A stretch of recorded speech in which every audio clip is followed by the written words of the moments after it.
No show. Come on, be my backup. Be the drummers. No show podcast.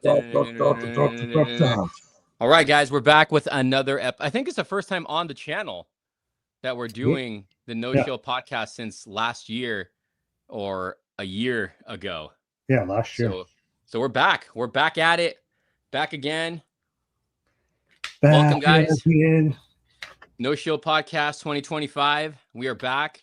We'll let a few people come in. Dude, I don't know if you saw that or if you can see 2025. It's 2026. Hey, it's all right. Did you see I have my Instagram right up here?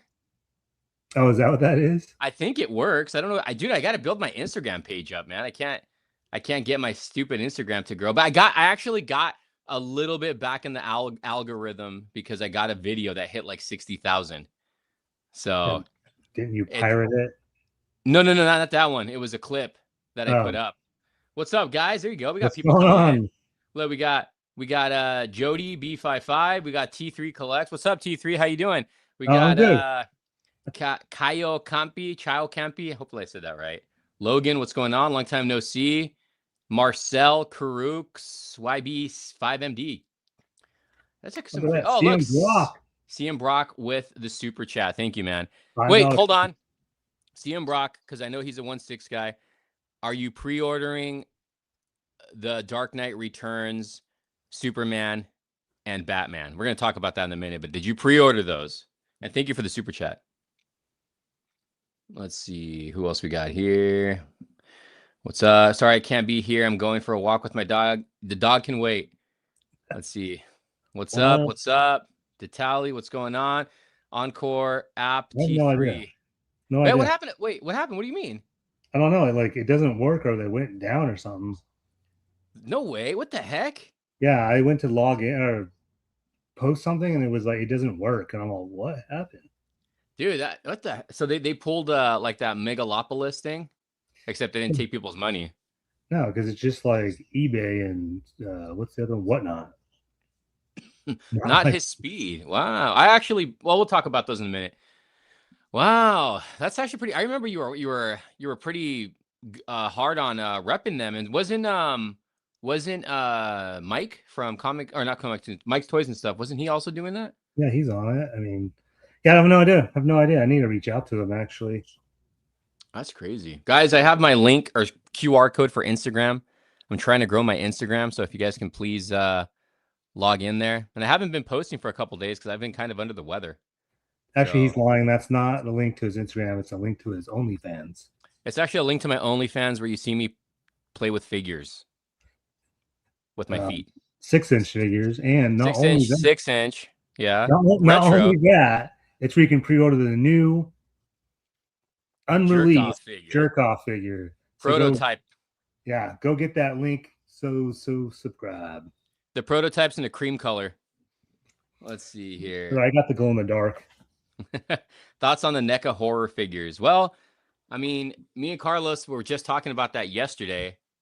I don't think there's really much to talk about with the NECA horror figures because there's not really a whole lot. No, sir. Let's get into that, and maybe we'll talk about that first. Yeah, we'll talk about that first, and we'll get to this one next because you saw this movie. I did see this. So we'll get into that one next. All right, so we wanted to actually bring this up a little bit about NECA. And where's NECA going, what they're doing with the horror licenses, because I think you want to talk about the experience you had with somebody making a comment about the horror. Yeah. So I did a video. If you guys follow me on my YouTube channel, I did a video about Toy Fair, just kind of like a brief overview of what they showed off from Toy Fair. When was that? Last month? Like 3 weeks ago? 2-3 weeks ago. And anyway, in my video, I said like I feel like Trick or Treat Studios won Toy Fair for the second year in a row. Yes, sir. Because they're putting out, the normal stuff, the Halloweens and stuff like that, but they're doing stuff that NECA hasn't even touched. Syndicate hasn't touched, like Maniac Cop 2. Did you say Syndicate? Yeah, Syndicate. Yeah, we don't talk about Syndicate, man. Syndicate promises this and that, and they don't come out with anything. So, like Delta Force, Army of Darkness, Day of the Dead, like stuff that NECA hasn't done. The Gate, Leprechaun. Gate, Leprechaun. Like they're doing the Hellraiser figures again. I know that NECA has done like Army of Darkness stuff, but not like in a 5-inch scale and a full line of them. So yeah, and then I don't know, just a little back and forth. And this dude, I don't remember his name. He just was like dying on his sword about NECA just being so amazing. Look at all the Jasons, and I'm like, okay, that's cool. It's cool. They finally did new Jasons, but that did not win it for me. Sorry. Yeah, no, I mean, don't get me wrong. The new Jasons are awesome because we're finally getting the New Blood, and we're also getting the Savini one and the Jason Goes to Hell. I'm hoping they do Jason X because I think McFarlane's the only one who's done that, but it's still not anything like new.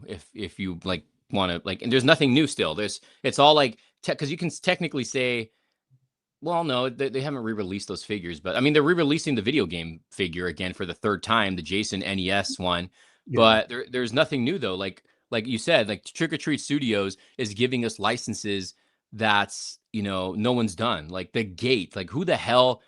I never thought anyone was going to tackle the Gate or Leprechaun. I mean, they're doing Jeepers Creepers, and then was it Andrew? Andrew just said right here, they're doing Hellraiser. A lot of companies in the past few years, because NECA gave us a lot of awesome Hellraiser figures. They did, and I own some of them. But Trick or Treat Studios is, well, a lot of other companies have been doing recently Hellraiser 3 figures. Trick or Treat Studios is going to start doing the entire line. So, and they're doing a quarter scale, or not quarter scale, 1/6 scale. So Trick or Treat Studios is killing it with their action figures. They've been killing it with their masks and their replicas, but now with action figures, they're doing it. They're bringing in the heat, man. No one else is going to be doing figures like this. No one else is. They're coming from the horror crown, is what I would say. Yeah. Hold on a second. Somebody, let's see. The one thing NECA would do are new Castlevania. Didn't they do Castlevania figures? I thought they did. Or am I tripping? I don't remember. Yeah, I don't know. I love the Toonie Terrors Pinhead figures. I like the Toonie Terrors, but even then, they kind of slowed. Did you notice they slowed down on the Toonie Terrors? They were pumping them out like crazy when they first did them.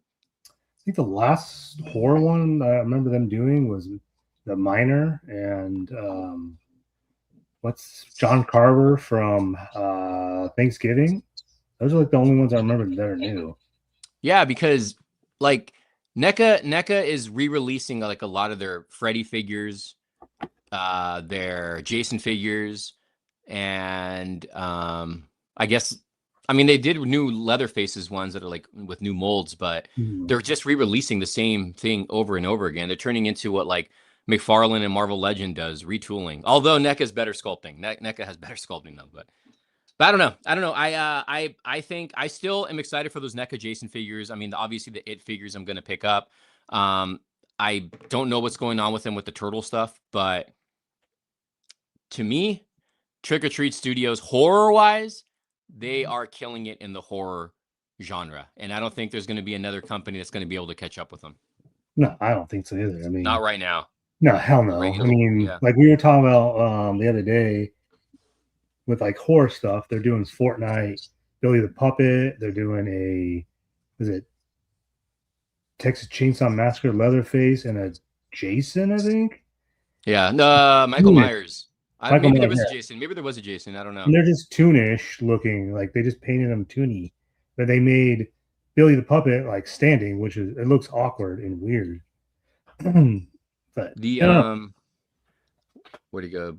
Yeah, they did make dude, NECA started off as horror, like horror sci-fi, and they did a great job. I still have a lot of their older stuff, but somewhere along the lines in the past few years, I feel like, I don't know if it was a licensing problem, but I feel like they focused too much on the turtles, and that's where they kind of shot themselves in the foot because they were just focusing too much on turtles. And yeah, they did re-release the turtles. I freaking bought one of them, and that was the Donnie with a new head sculpt and new accessories and whatnot. So actually, I think it's reused accessories. I don't think they're new accessories.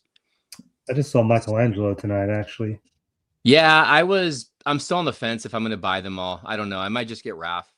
I might stop there. I feel like almost every company is making the same old. Yes, it is. It is true. Yeah. It is true. And I talked to Carlos about this. The reason why I stopped collecting Marvel Legends at one point, because they were making too many of the same figures. Or now what they're doing is they're making an updated figure now from one that they've made like 2 years ago or 3 years ago. And it's just, I don't know. What's up, Larry? Case in point, I just did a review on the Red She-Hulk tonight, which will go up tomorrow, and it's literally the same body mold of these two, just new head sculpt and a new chest. That's literally like what we're talking about. And how do you feel about that? Because you're a Marvel Legends guy, so how do you feel about that? I'm a Marvel Legends guy. Hell yeah, I am. I mean, it is what it is. I'll just put it that way. The only thing I really like about this is, well, I shouldn't say that.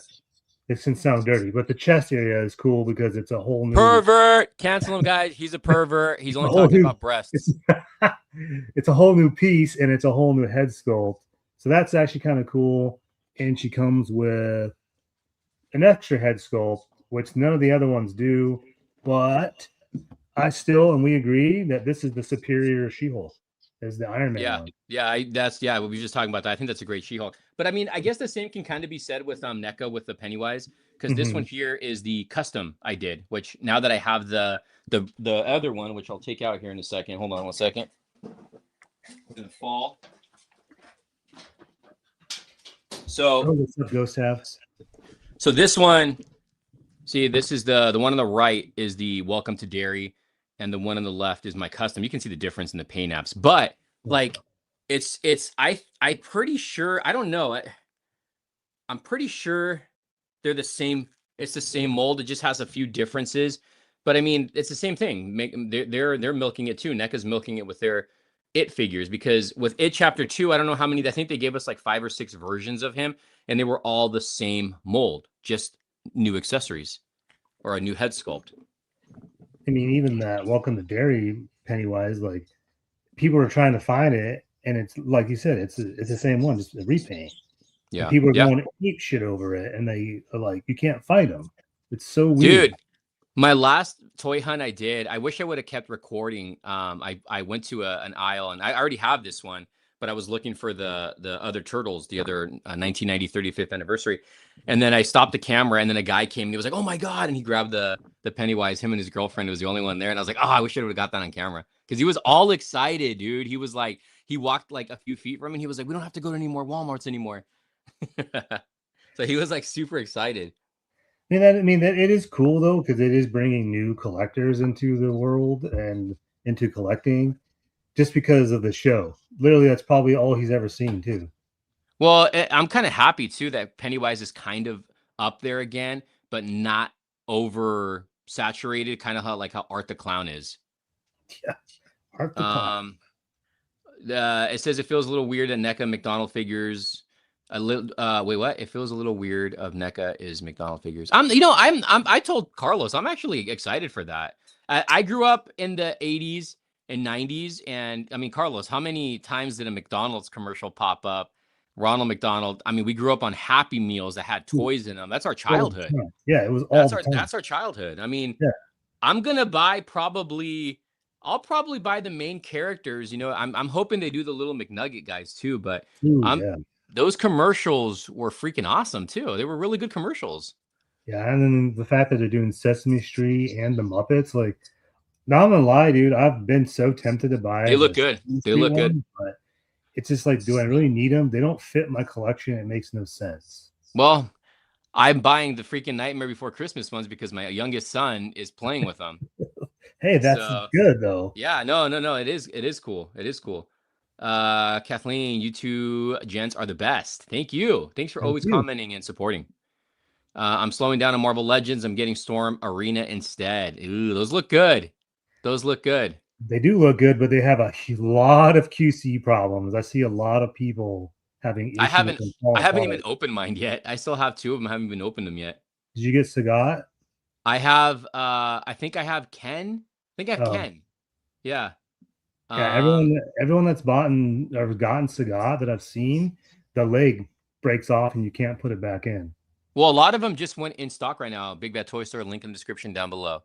I think it's in there. But yeah, they look good though, dude. I don't know. I don't know if how they are compared to Jada.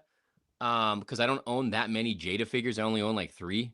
So so with Mattel owning the Turtles license, what do you think they can do that no one else has done?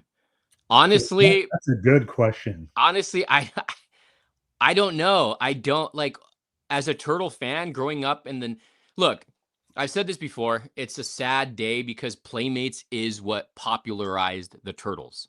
Mm-hmm. The cartoon did, and then Playmates did the toys. Playmates, it wasn't the comic book that necessarily popularized the Turtles. It was the freaking cartoon and the toys, like to make to worldwide. So it's sad. It's actually sad that Playmates is losing the license. But what's something Mattel can do that's different? I mean, they're gonna do mashups. I have a feeling they're gonna milk the mashups. But what can they do different? Give us action figure form Turtles, like their own design of Turtles. You know what I mean? Like give us some Jim Lee Turtles that he did, because Playmates did do that. I think it was Playmates who did that. I own those Turtles. I don't think they've reissued those Jim Lee versions before. They can do that, and they can give us just their own like mutation design. I think would be cool, but in action figure form. I think the one thing they're gonna probably do different, since at Toy Fair, I think they announced that everything that they do going forward, all their action figures will all be the same size. So they'll be 6 inch or 6.5 inch. So I think they're gonna make them 6 or 6.5 inch. Well, that's cool. I don't mind that, but it's like, it's sad because I miss the old scale Turtles. I love the old scale Turtles. Those are the ones that did it for us. But no, but it's good for new collectors. It's definitely good for new collectors. You know what I think they could do that I haven't done, and is that Warner Brothers TMNT movie, the animated one. When's the last time they've done anything with that? Nothing. Wait, the 2001? Yeah, from Warner Brothers. It was like right before they did the Michael Bay stuff. I thought Super 7 did those figures. No, they haven't. Somebody tackled those figures. I thought it was Super 7. Maybe I'm tripping, but Playmates did do them though. Yeah, that's what I'm saying. Like they came with toys for that movie, but there hasn't been nothing since that movie. That movie didn't do well, but they could do something with that. I think that would be kind of nice. Yeah, that'd be a good idea. I had my 5th birthday at McDonald's. Nice. Hell yeah, dude. Hell yeah. 1990. The only NECA figures we have are Elvira. Those are good figures. Definitely don't need them. Ghost Tab, I'm getting Muppets to Sesame Street, and they're all going to hold guns. Nice. R-rated versions of the Sesame Street. I'm just putting. No, you don't have to like it. Yeah. We will get WW. Yeah, I'm sure. Oh, I'm sure. Yep. See that? What's up, Jonathan? You know what? Oh my God, I just lost what I was going to say. All right, never mind. It went and it came. Pause. G.I. Joe Turtles. That's Playmates, though. That's Playmates. Those look good. That. Yeah, those look amazing. Yeah, dude. A bunch of Crow figures and statues. Are you getting them, Carl? Oh, God. Don't even get me started. Yeah.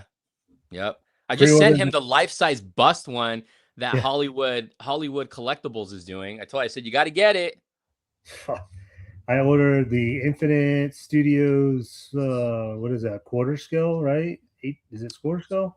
It's no, it's 1/6. What is it? 1/6? Yeah, it's a 1/6 scale figure. It's a figure. I ordered that. I ordered the Trick or Treat Eric Draven, the comic version of that, and then obviously order the Brandon Lee when that comes out. So yeah, I'm gonna. Oh, by the way, all this is changing. I'm actually gonna build my display case tomorrow. So check. Yep. So get ready for all those Britney Spears displays. Here we go. Dude, oops, he did it again. Tell anybody yet? Yeah, I'm doing more comic book boxes. I actually have some already pre-recorded. If you guys watched the one where I was pulling random comics and my comic book box fell, that was actually really happened. It fell 2 times, but I only showed 1 clip where the comic books fell off this desk. And you hear me cough. Dude, I was so sick filming that. I was like, that was, I think 2 weeks ago. I was like super sick when I filmed that. Talking about WB, you guys heard about James Gunn exit his role as DC student? Nah, I don't know if that's true. That hasn't happened, but they're saying that it'll probably happen. I did watch an interview with Zack Snyder for the anniversary of Batman versus Superman. Did you watch that? Was that with that one guy, Josh Horowitz? I think so. Did you watch it? Glasses. Yeah. I started watching it. I watched like a half hour of it. Dude, the hour flew by so fast, and I feel like, damn, you guys didn't really talk about much. Like, they did talk, but it flew by so fast. Like, he talked about, you know, he mentioned an actor if Ben Affleck didn't work. He had an actor in mind. I totally forgot the name. I didn't recognize the name either. And he was talking about how, like, he kept on turning in the film and they kept on sending it back because they said it was R-rated. And he said a lot of it had to do with they don't want Batman fighting Superman. That's so stupid. Yeah. Yeah. Seriously. So it was a good interview. So definitely check it out. They did it just because. They just did it. It wasn't like any special event or anything. But it is the 10-year anniversary. I think it's 10-year anniversary for Batman versus Superman. I think so. 2015. So Megadeth.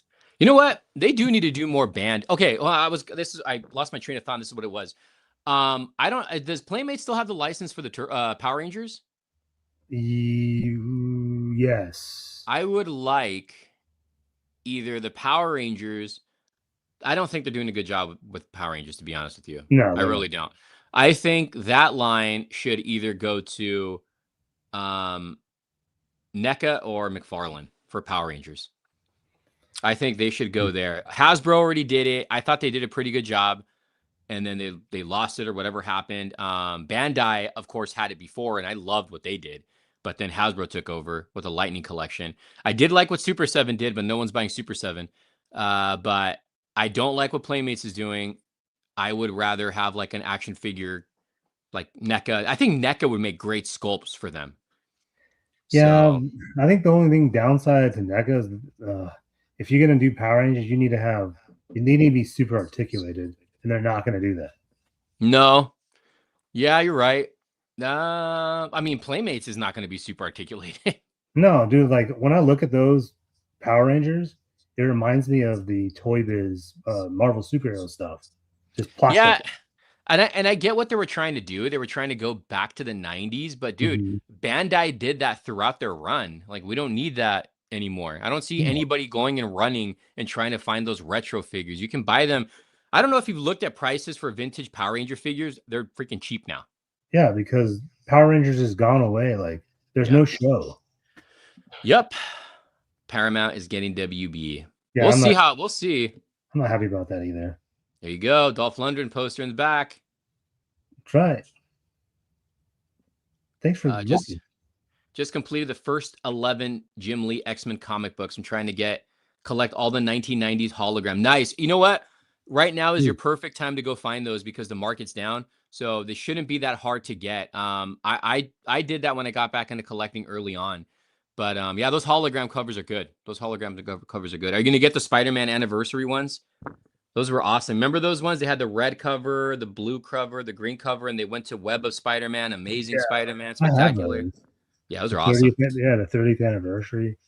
You think Mattel will let NECA continue with the Turtle line? I think so. I think there's still gonna. I still think McFarlane might too. With his, I don't really know what's going on with that because from what I've heard from other people, well, someone I know at Mattel literally took over the master license, so they can dictate who can make stuff. Because Hasbro didn't, not Hasbro, Playmates had a license, but not the master license. I started watching Japanese SPD Power Ranger Special Police. I saw some of the old Power Ranger stuff that Mighty Morphin was based off of. It wasn't bad. It wasn't bad at all. Did you guys read Absolute Batman? Dude, I'll be honest with you. I've only read a few issues of the Absolute Batman. I have not caught up with Absolute Batman. I actually just started reading that because my son got the paperback. The paperback. It's like issue 1 through. I want to get that 5 or something like that. Started reading that, and dude, it's actually pretty good. I was just like, I don't know what the hell this is, but it's interesting. It's an interesting thing that they're doing with this absolute universe. They need to do an animated movie on this. Somebody needs to tackle an animated if they're movie. gonna do another Batman movie, this is what you do. Absolute Batman. Yeah, and I want to bring this up right now since we're talking about Batman. The new 1/6 scale Hot Toys Dark Knight Returns figures right now are up for pre-order. I haven't pre-ordered Superman yet, but dude, cool. What do you think about this? I think it's cool. I think it looks great, man. I mean, it looks like it's right. That mold, that body, that suit looks pretty damn badass. And that hair looks like you, so they copied you. Thank ya. And then it also comes with the UV eyes. That's pretty cool. That looks awesome. But the Batman one's the one I did pre-order. This one looks awesome because I missed out on the gray suit one. And this thing just looks insane, man. And I've said this many times. My favorite interpretation of Batman is the Dark Knight Returns in comic book form. That's why I was so happy with Affleck. Yeah. He's so beefy, dude. He looks badass. Yeah. Yeah. And if you guys, again, this is the anniversary for the Dark Knight Returns. So if you haven't read this or watched the animated movie that's on HBO Max, Peter Weller did the voice of Batman. Go check it out. It's pretty awesome. But these are up for pre-order right now. And I don't know. It's a pickup for me. I don't know how you guys feel. I don't know if there's any Hot Toys collectors in here in the chat. If there is, comment your thoughts on this. Let's go on. Let's see. Snyder is killing with that. Let's see. Oh, you're talking about the Absolute Batman. Yeah. It's that Hot Toys. It's that Hot Toys or Sideshow. Hot Toys. Give me Hush style. Dude, you know what? If they did some, yeah, you're right. I'm pretty sure they're going to give us a couple more figures from this line, but you know what? That's a good idea. If they give us some Hush, that's a good idea, man. Have they not done Hush and not in once? I think no. I think there's been like third parties who've done Hush, but not Hot Toys. I think Sideshow did comic book style Batmans because I have some of them, but I don't think they're based off of Hush. They're just like comics book style. I buy Hot Toys. That Nightfall one. Yeah, I think it's sick. That Nightfall one looks insane. Exclusive tan Wolverine. Are you talking about the Hugh Jackman? I do want that one. I did pre-order the Absolute Batman. Did you not order the Nightfall Batman? I didn't pre-order it, man. It's sold out. It's sold out. I'll get it. I'll get it though because that thing looks insane. I'll get the gray suit Dark Knight Returns Batman too. I'm in no rush right now for Hot Toys because no one's really spending $400 on the second market for Hot Toys. Nope. So that is my first figure from them. Which one? Absolute. I did pre-order Absolute Batman from Sideshow. Oh, the Hot Toys. Oh, I do have that on pre-order. Yes. That thing, dude. That thing is insane. Talk about beefy. There you go. Yeah, that thing's insane. That thing's awesome. I did pre-order that one. If they do Dark Knight, Batman, and Superman, then they definitely doing arm. Yeah. Well, if you see the photos of Superman, he's holding onto the armored Batman's gun. So they got to do it. They got to do it. You know, I had this discussion. Did you pre-order the Nightwing Hot Toy? No, I didn't.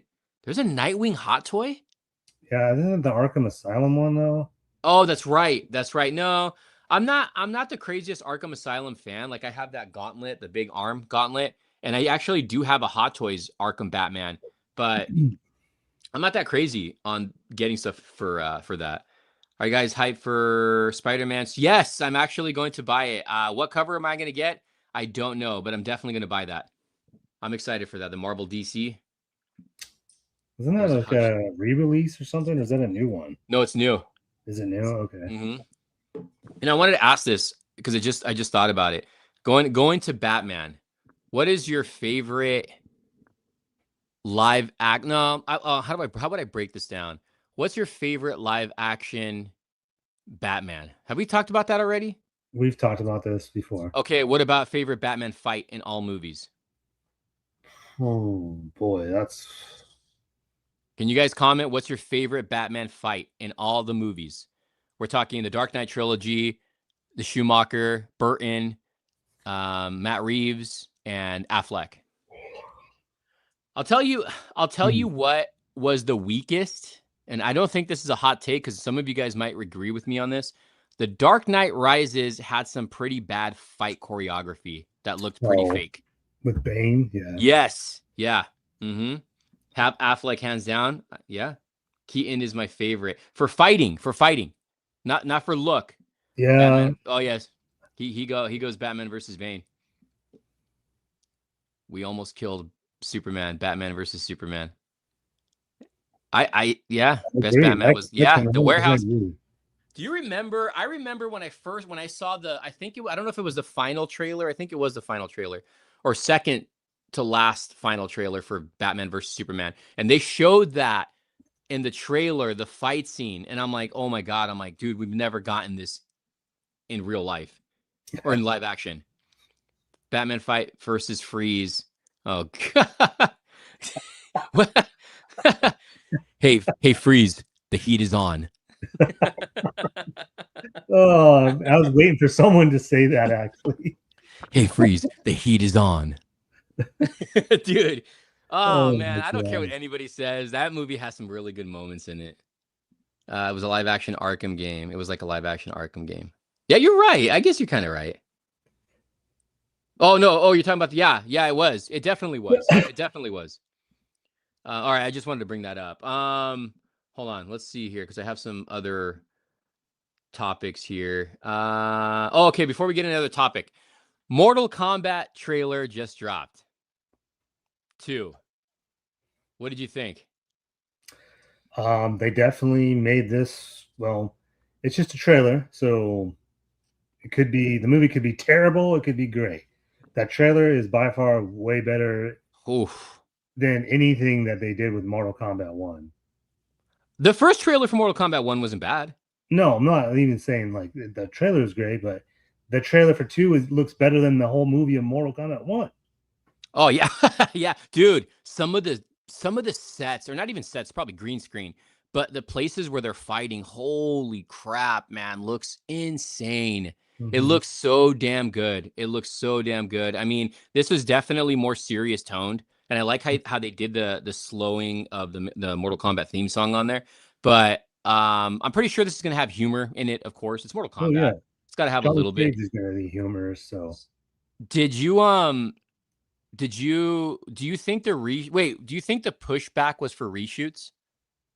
I think I can't remember why they said I think that might have been part of it.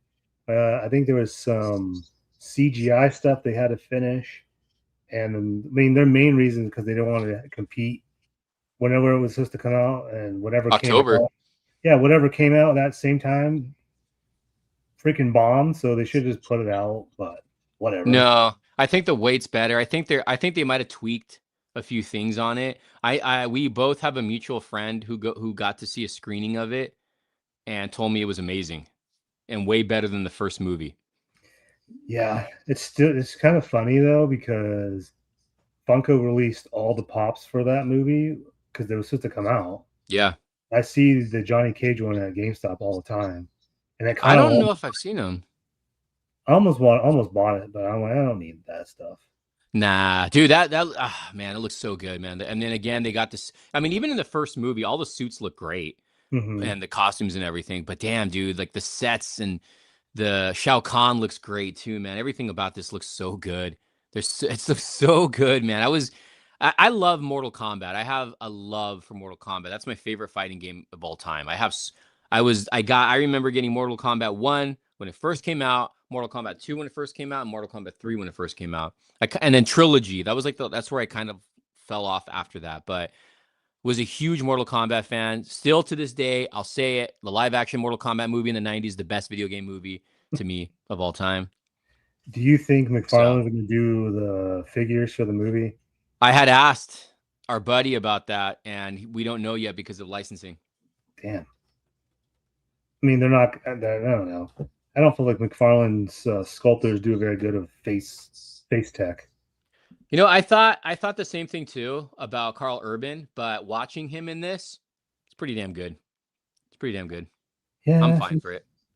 I gotta watch the movie to be sold on him. And did you see in the trailer he's wearing the blue jacket that he did in one of the video games? Yeah, dude, he looks just like that picture. I have a poster of it that came with one of my games. I was like, no freaking way! This looks like it's right out of the game. Well, they listened to the fans. That's what they did. They listened to the fans. They did. You know, It says here, love the OG movie soundtrack. Oh, yeah, that soundtrack's badass. Mortal Kombat 1 is similar to what Superman Reeves and Michael Keaton Batman, what the score is, because they're going to go on in every different version of the movies. You know, you get what I'm saying? Like the song is going to be carried on in either trailers or for the movie. Well, yeah, then they're reusing it for this new one. They're just for the trailers. For the trailers, they do it for the trailers. I don't think the first one had it in the movie though. But I saw I was watching an interview with Liu Kang, who's an awesome actor. Who's just that guy is just juiced to the gills, man. That guy is on gear like you wouldn't believe, and his facial structure is starting to change. But I love him as Liu Kang. But he was talking about how there's so many fight scenes in this movie. Good. So I'm pretty excited. I'm pretty excited for this. Great cast. I thought all the cast, even from the last one, was good. I just thought the story was weird. Yeah. And then what's that guy's name? Tan, the guy that they introduced that Louis Tan. The studio like shoved in because they wanted a new character. You see him in a quick image in the trailer. I don't know if you caught it. He's in there like, but he actually did a really funny Instagram video. I don't know if you saw this. There's two guys watching the movie of the last one. And then one guy stands up and he's like, "Oh, look how cool like Louis Tan character is." And he come like Louis, what's his name? Louis Tan? Yeah.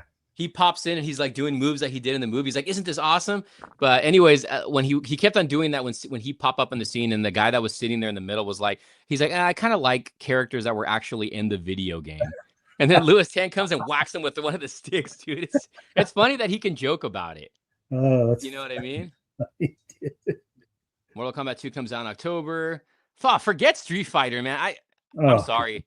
I'm gonna watch it. But dude, that movie looks terrible. The movie looks freaking terrible. What if it's actually good?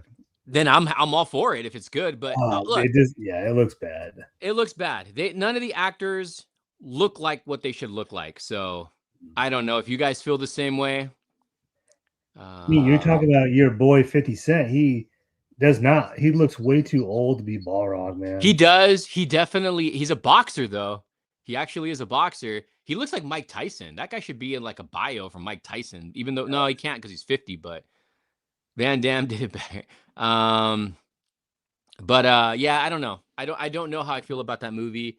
I'm going to watch it, like I said. And I mean, the fact that they cast, what's his name? The comedian from Flagrant, the podcast. Yeah, Andrew Schultz. Andrew Schultz. Well, I actually like his podcast. I just don't see it. And the actor who's playing M. Bison, it's like, nah, man. Like, nah, man, don't do it. I like the guy too, but no, thank you. Weird choices. Street Fighter movie comes out in October. Well, I would love to see a head-to-head with Mortal Kombat and Street Fighter in movie form. That would be so awesome if they did that. That'd be good for both companies, though, if they did like a viral campaign. Yeah. That'd actually be a really smart idea, but Mortal Kombat would take the win, dude. I wonder why they never made a Mortal Kombat versus Street Fighter game. Oh, that'd be a good idea. I mean, you could. I mean, I don't know. Maybe they don't want to do it because Street Fighter is more animated. Like, Capcom stuff's animated. Yeah. Mortal Kombat's rated R. Talk about good soundtracks or scores. The video game scores for Street Fighter are amazing. Yep. Let's talk about another topic here really quick. Jim Carrey. What about him? Is he cloned? Oh God, no. Did you see that video, dude? So stupid. There's a video of him I think he's in Paris, right? He's in Paris. I think that's where he got his award ceremony. And he's signing some autograph, and there's a guy going, he's like, "Jim Carrey, is it really you?" He's like, "Are you real?" It's a paparazzi guy. He's like asking him, "Are you really you?" And then I was like, "Oh man, Jim Carrey, the old Jim Carrey definitely would have made a comment." Mm-hmm. But yeah, he got some kind of facelift done, and it don't look good. It don't look good. There's a couple actors who did that recently. Jim Carrey. Like Logan said, he just got old. That's all. He just got old, but he was aging fine. He looked when I saw he looked like Jim Carrey still even aging. Now he doesn't look like Jim Carrey. Well, even when he did Sonic, he looked normal. Yeah, so I'm saying like he looks like what's his name did, the guy who voices Rocket the Raccoon. That guy had a facelift and he looks weird. Cooper. Yeah, and so does Ryan Gosling. Like they just look different, man. California Plastic Surgery Central. Age gracefully, plastic surgery never. You know what? This is totally off topic, but I changed gyms recently. I still go to 24 hours, but I go to a different gym now. And I'll tell you this, it's more of a younger crowd. Like I think I might be the oldest guy in there, or like I think the age limit stops at my age group. And I noticed the younger girls, like probably like Brad's age, all have work done now. Well, yeah. Dude, that's crazy. At that age, they're like having work done now, like at 17, 18. That's nuts, man. I just had to bring that up because what's his name? Better if you use the mask. Are you guys hyped for Spider Noir? Hey, I'm pretty excited for it. I love Nicolas Cage. What do you think? I forgot that trailer dropped. I didn't even watch that. I heard it's rated. It's like TV 14, so it looks good. It looks good. I'm all for it. If Raphael Sahem is acting, he could pull off as Batman. Yeah, the swamp meat version. Let's see. Crazy anyone young. Well, yeah, you wouldn't, dude. I don't know if it's like that anywhere else or if it's just like a California thing. Who knows? I don't know. But yeah, you get a lot of this down here. Huge in Florida for sure. A lot of this. Oh yeah, that's like the Florida shit too. Girls trying to emulate what older women are doing. So unfortunate. Oh yeah. You know, go. I mean, if you guys are younger, go back to like 90s and early 2000 hip hop music videos and look how beautiful the women were. Yeah, because they're all natural. Yeah, I'm pretty stoked for Spy. Yeah, I'm excited for that. I'm just a Nick Cage fan, so I'm pretty hyped. Okay, we're gonna talk about this because I know you saw this movie, and we can do spoilers. So if you haven't seen this, well, actually comment down below if you want to do spoilers because Carlos saw this movie. I read spoilers. Oh, hold on. Let me get this off the screen. Wait a minute. You go for it. Put it again because I had the thing on there. There it is. There's the popcorn. Well, one of them. He drilled a hole in it so he can get some sloppy toppy. Yep, right here. So if you guys want to talk spoilers, T3. Oh, look, he just said it right there. T3, watch the movie. And so if you guys want to do spoilers, spoiler away. Let's go. Talk about the film. Well, before we do, I don't know much about Scream. I saw the first one. I saw the second one and third one. I think I stopped there. As a kid, I was never really a slasher fan. I like more of the supernatural slasher, so I don't really care for these movies. But carry away, Carlos. I don't know what else. I don't really know what to say. I mean, it's Scream. I thought it was like I would give it like a 4.5 out of 10. Wasn't the greatest, wasn't the worst for sure. John Campea, I don't know if you watched his reaction. He rated it one of the worst movies in history. Whoa. Like, he's pairing it up with like he has a trinity of the worst movies ever made. Battlefield Earth, which is terrible. Yeah, I saw that. 2, which is not good. And they had Catwoman. Catwoman got knocked out, and he ranked Scream 7 the third worst movie in history. And I'm like, wow. I was like, I don't think it was that bad, but it wasn't great. I mean, you can definitely tell, like I was telling you on the phone, you could tell they were scrambling because that one girl got fired, Jenna Ortega left. Yeah. You could just tell that they were scrambling and then trying anything. Hold on. Ghost Tab says, is it bad as Halloween Kills? Because that was a shit movie. I feel like it was better than Halloween Kills. Okay. I can't say it. That was a terrible movie. Yeah, terrible movie. But yeah, you could just tell they're scrambling. They were using Matthew Lillard as a nostalgia thing. They used freaking spoiler alert. They use AI. That's what the movie's about is AI. AI. I mean, it was cool to see Neve Campbell come back. I still think she is still as hot as she was when she did Scream 1. Yeah, she looks good. She looks good. Just the villain, the bad guys, whatever, were stupid. Like, it made zero sense. I'm like, this doesn't make any sense. Like, why? Yeah. But overall, like I said, 4.5 out of 10, which is like middle of the road. Not great, not terrible. I almost pre-ordered the Steelbook before I saw it, and now that I've seen it, I probably won't be buying it. Wait, okay, so I know Dewey was in there. Was he like in a flashback? What was up with that? He was AI. Oh, him too?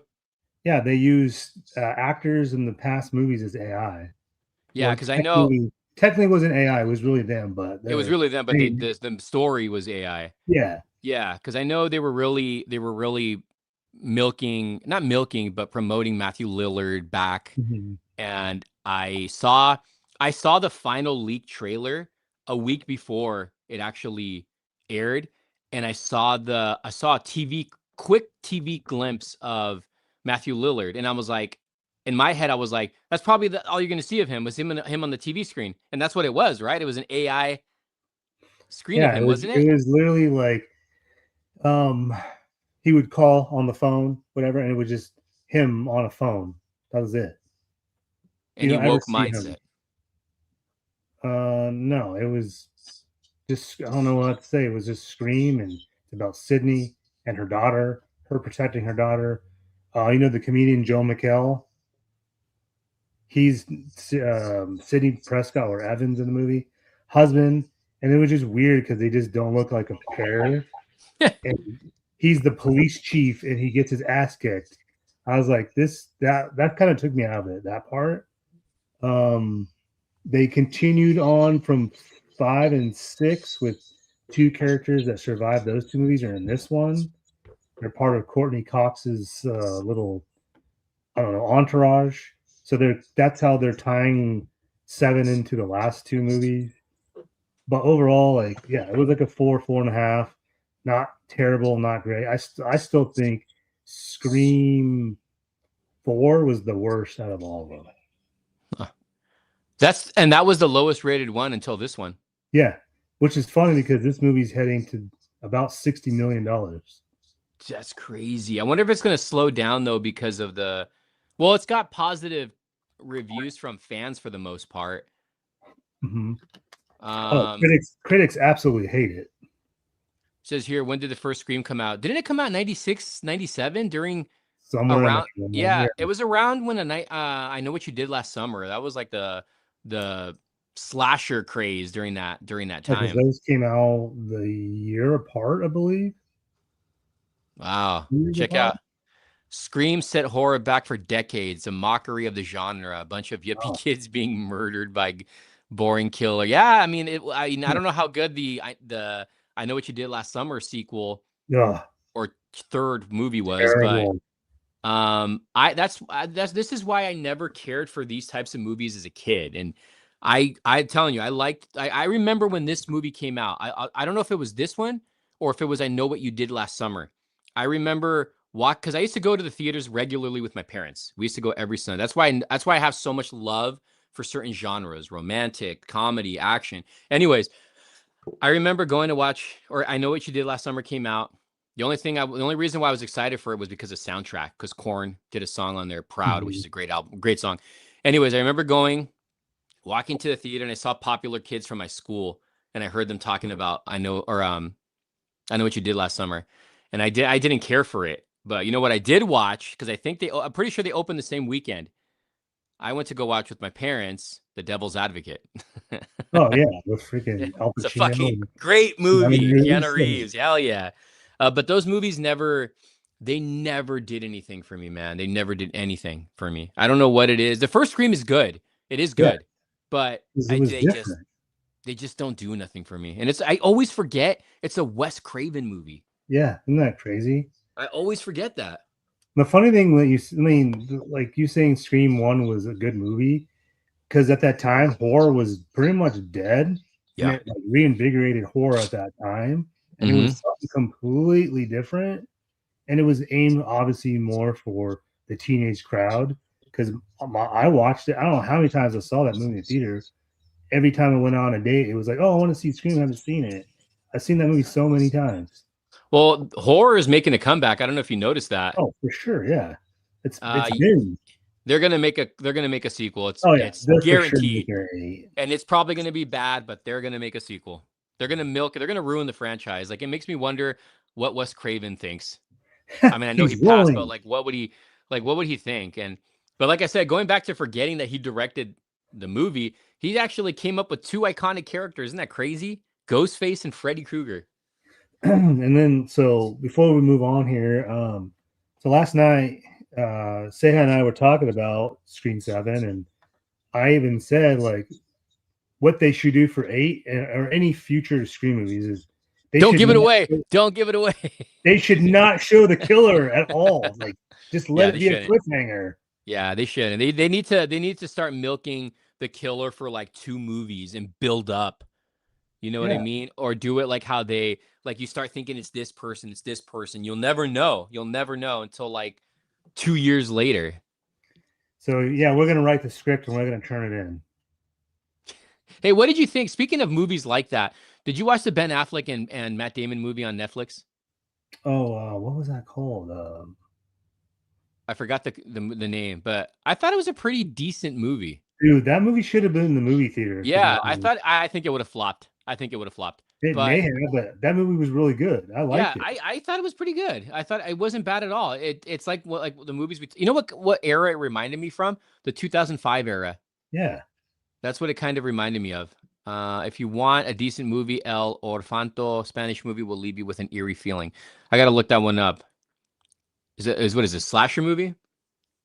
But yeah, Scream 7 is definitely going to make a lot of money and definitely going to get a sequel, probably 3 more. It's going to turn into the Fast and the Furious franchise. They're going to go Ghostface in space.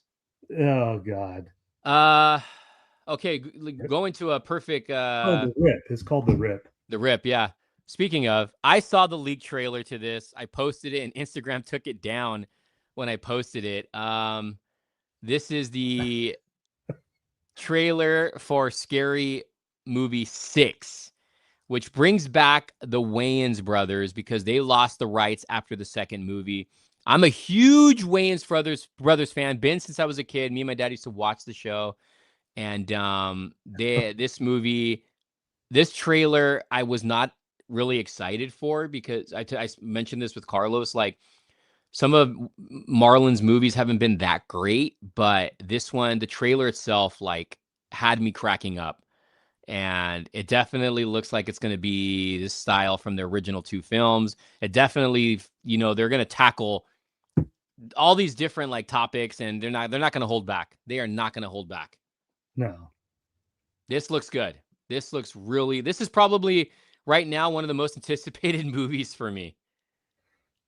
Yeah, I told you yesterday, I forgot that trailer dropped, and then watching Scream 7, this played right before Scream, like before it actually started, and I literally thought it was a Hard Eyes Part 2 trailer because they show him on his face. Then I saw the mega thing, and I was like, "Oh shit, this is a scary movie." I laughed so hard. I was like, "Oh, this looks good."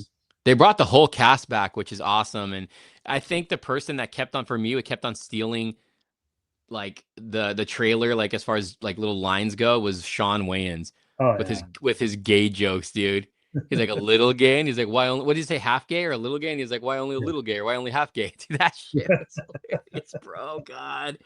Oh man, I can't wait. And Shawn hasn't really been in anything anymore. No. It's only been Marlon. Like, Marlon's been carrying on the brothers' legacy. Well, technically Damon Wayans' son has, but from the original Wayans brothers, like, I feel like Marlon's the one who's been carrying everything. Yeah. He's only been in what? Air. He was an Air with Ben Affleck, which he was good in that.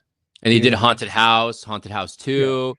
Yeah. He's had a couple movies on Netflix too. He had one on Netflix, which bombed. Oh, that's right. He's a good actor. Yeah, he's a good actor, and this is what I think changed my mind about him, because I've always known him as a comedic actor, not a serious actor. Right. And Air, he's in it, but it's not like he has a big part in it. It wasn't until watching the reboot of Fresh Prince, or it's called Bel Air.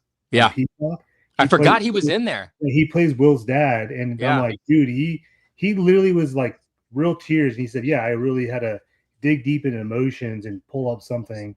and I had literally cried on set, and I was like, you could see it, dude. Yeah. And I was like, damn, that's awesome. He looked good, and he I've acted seen really him. well. I've seen him twice live at the Brea Improv. I That's think right. last year I got to take a picture with him and ask him a question about Batman, the Tim Burton Batman, because he was supposed to play Robin. And then I saw him, I think the year before or 2 years prior to that. And he's so good live, dude. He does not hold back. That guy does not hold back. He don't care. Watch his interviews on podcasts. It's so entertaining, especially if you guys watch Drink Champs. Watch the Marlon Wayans interviews on Drink Champs. The guy is hilarious. He was making fun of one of the guys who was part of the Drink Champs team, who's in a wheelchair, and he was making fun of him being in a wheelchair, dude. And then that guy ended up killing himself, I think. But no, I don't think because of him, but yeah, dude, that guy does not hold back. Marlon does not hold back. No, I was actually watching a podcast with him and the football player Shannon Sharpe. Yeah, that was a good one. That was I was really like, good. Damn, dude. I was like, yeah, that was really good. Yeah. Watch the one with him and Shaq. That's a good one too, dude.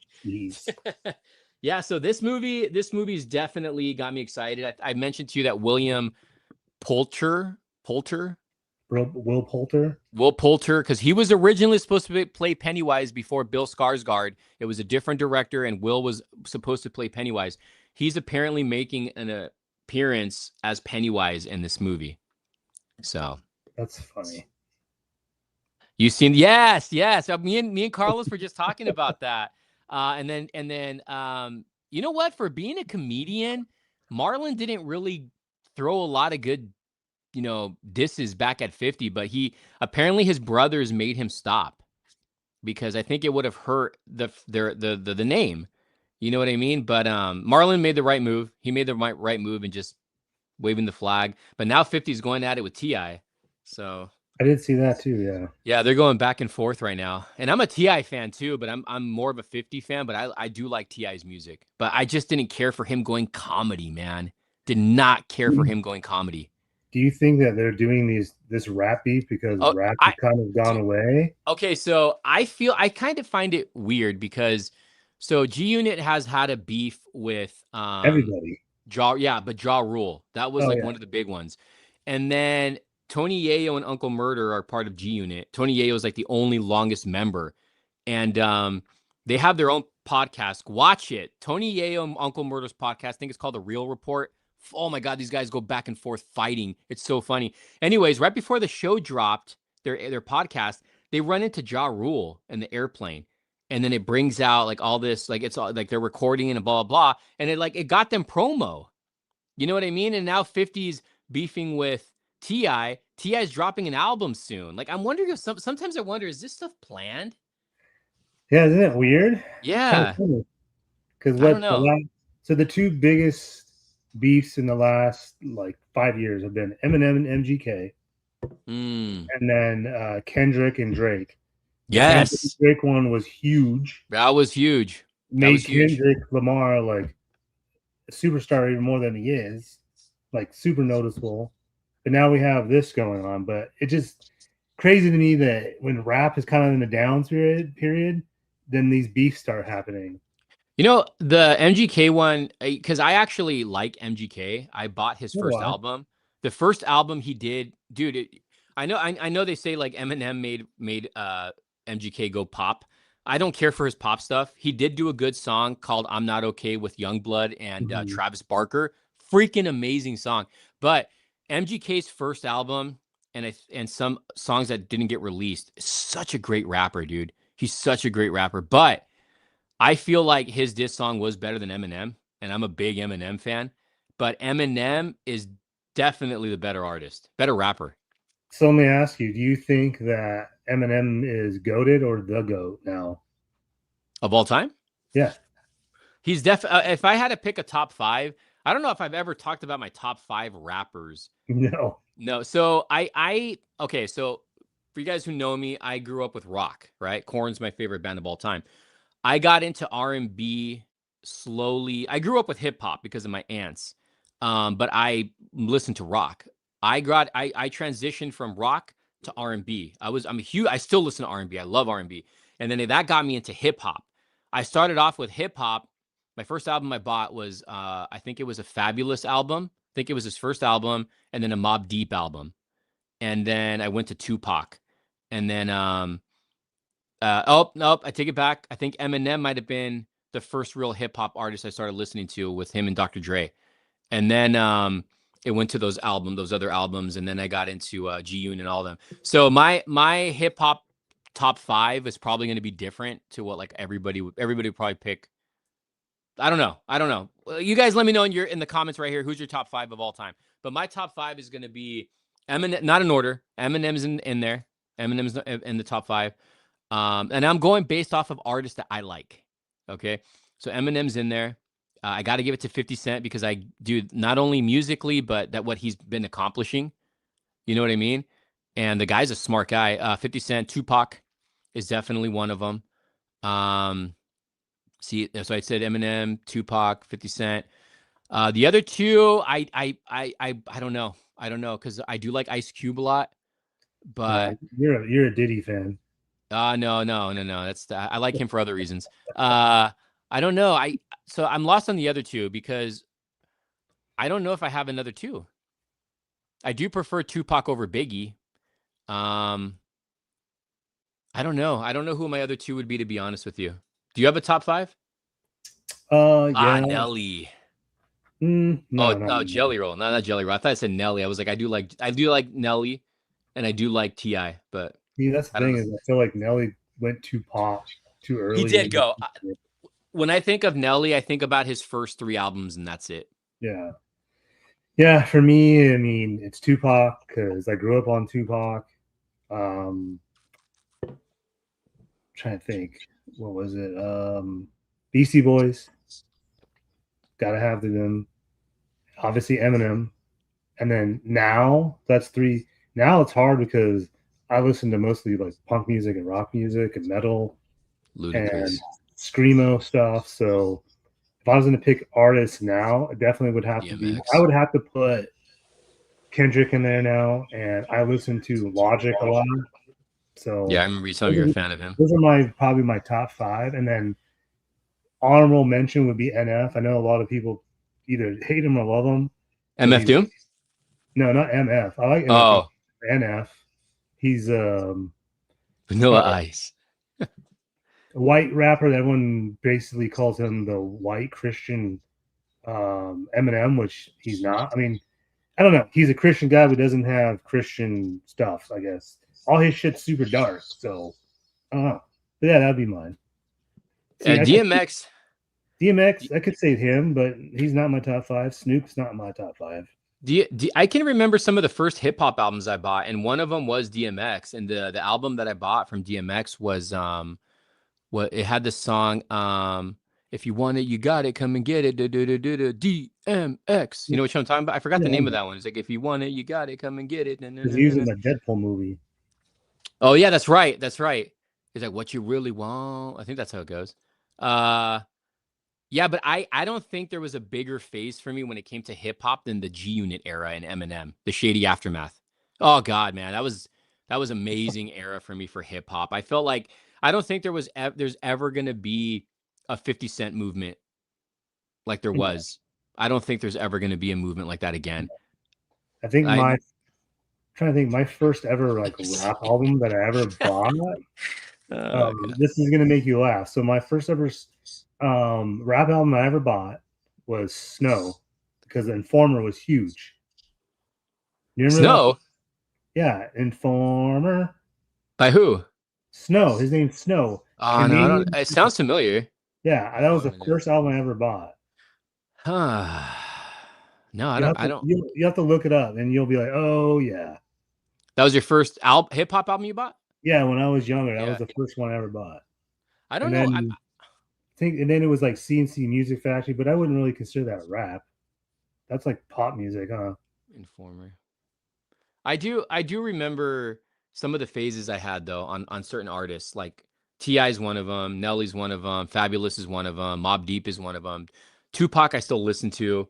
I had a lot of phases, man, of certain albums or certain artists. I also grew up a lot on NWA. Oh, NWA? Mm-hmm. Daddy Yankee did a remake of Informer. Good God. God. Not Daddy Yankee. Yeah. Rompe, rompe. I hate that. I do not like reggaeton. I don't like reggaeton. I do not like it. Yeah, that was off topic there. What else here? Oh, you know what? Let's talk about this one right here. Boom. The drama. The drama. The drama with the Terrifier Funko Pop limited to 750 pieces. So this is we both know somebody who got this. Yeah. At the Hollywood location. So you told me this, he told me this too, that Funko's trying to make a comeback by doing these limited drops. And I told you, I'm like, this isn't going to do shit for Funko. It doesn't matter how limited you do certain pops. Like, what the hell are you going to do the rest of the year? Right. Like, what are you going to drop the rest of the year? Like 750. And the thing that confuses me about this is I saw one that sold for best offer that was going for $1,200. I think that was like the first one. Boom, right there. Oh, so it didn't go for 1,200. That means the cross out means that they negotiate best offer. Yeah, the best offer. Okay, and now what the hell is this one? Funko Pop Grail Terrifier Clown limited print. People are buying prints. Do they know what they're buying? Art the Clown 1970. What? 1977. Yeah, so Terra Pops was telling me that people think they're buying the actual pop and it's just a photo. What the fuck, dude? People are stupid. Yeah. So I know this is a lot of drama right now in the Funko community. Oh, like man. This pop is bringing in drama. It's not going to stay Funko, I'll tell you that much. That's so funny. Yeah. Look at the price on this one, dude. That's freaking nuts, dude. Jesus Christ, that's crazy. That's crazy. I'm gonna look it up now. Let's see what we got here. Yeah, that's nuts, man. This is insane. That's just. Let's go to the comments here. Snow was a human parrot. Aren't all Funko limited releases since only a matter of time before they go off the belt? Probably. Never was interested in pops. Never. Nah, no. You're probably smart. Pops are the new Beanie Babies. Now they are. But pops actually lasted a long time. What did it sell for? So there's one that sold for, let's see, today, $1,300. Oh my god! And then there's another one that sold for $1,100. So they actually are selling. Who's spending that much on a pop in 2026? Who is spending that much? $1,299, $1,250, $1,200, $1,299, $1,099. Like, who the hell's spending that? That is crazy, dude. See, it's like, I mean, isn't there another version of the Christmas Santa one just without the lights around him? Is there? I don't know. I think there's two versions of him, and it's like, I don't know, man. I don't know. It's limited to 750. That's why everyone's got to have it. That's why. And then you can go to Monsterpalooza or wherever and get it signed, and then ask for another 200 on top of that. Well, yeah, that's what people wanted because they know they can get it signed. That is nuts, man. Pop started coming out like in the 2000. I started noticing them like in 2010, 2011. When did they come out? 2008? I don't remember. Like, oh god, I think it was like way earlier than that. The actual Funko Pops? Oh no, not the Pops, but like Funko's been around since like Funko's been around. Yeah, that's a pretty crazy to spend $1,200 to $1,300 on one of these. I have one right here. No, that is the only Christmas Santa one they've done. See, like that's like me spending $1,300 on one of these. Right. There is, right? Yeah. See, can you show it on here? Can you just like look at that? Shoot. Oh no, we saw your nudes. Let's see.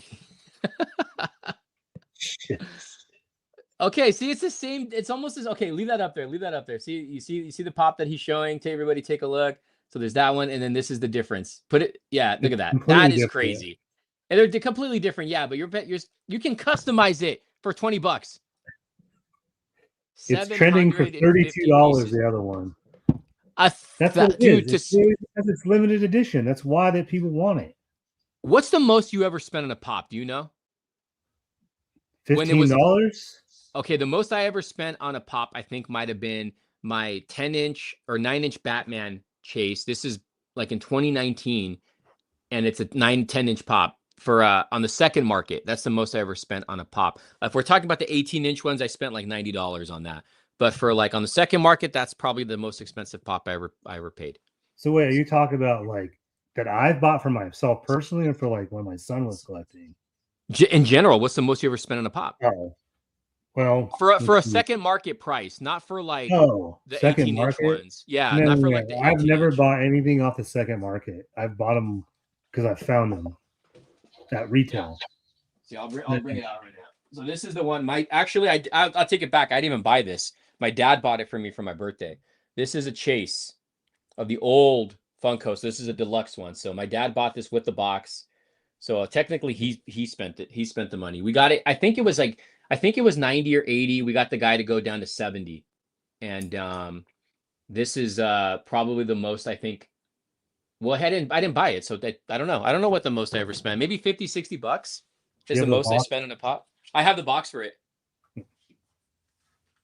Yeah. No, haven't spent anything on the secondary market for anything I can think of. Yeah, no. And then Funko did the Target Con, which was like everything except for Pennywise is sitting at my Targets, or some Targets don't even have them down here yet. Yeah.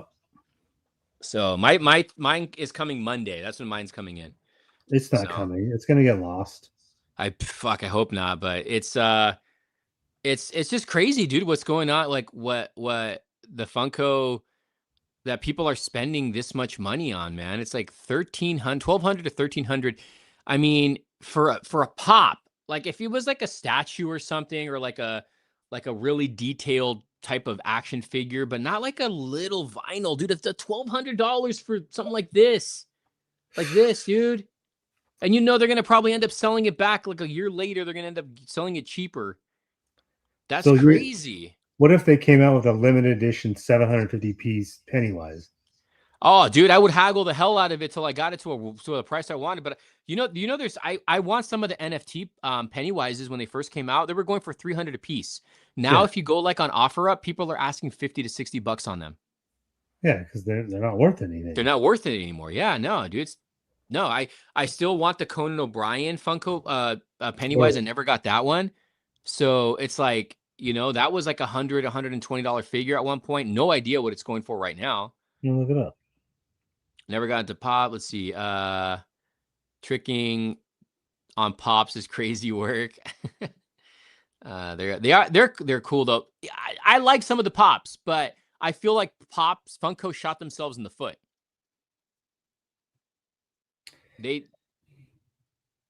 What's it going for? What's the Target Con one going for too? That's like, I'll look that up.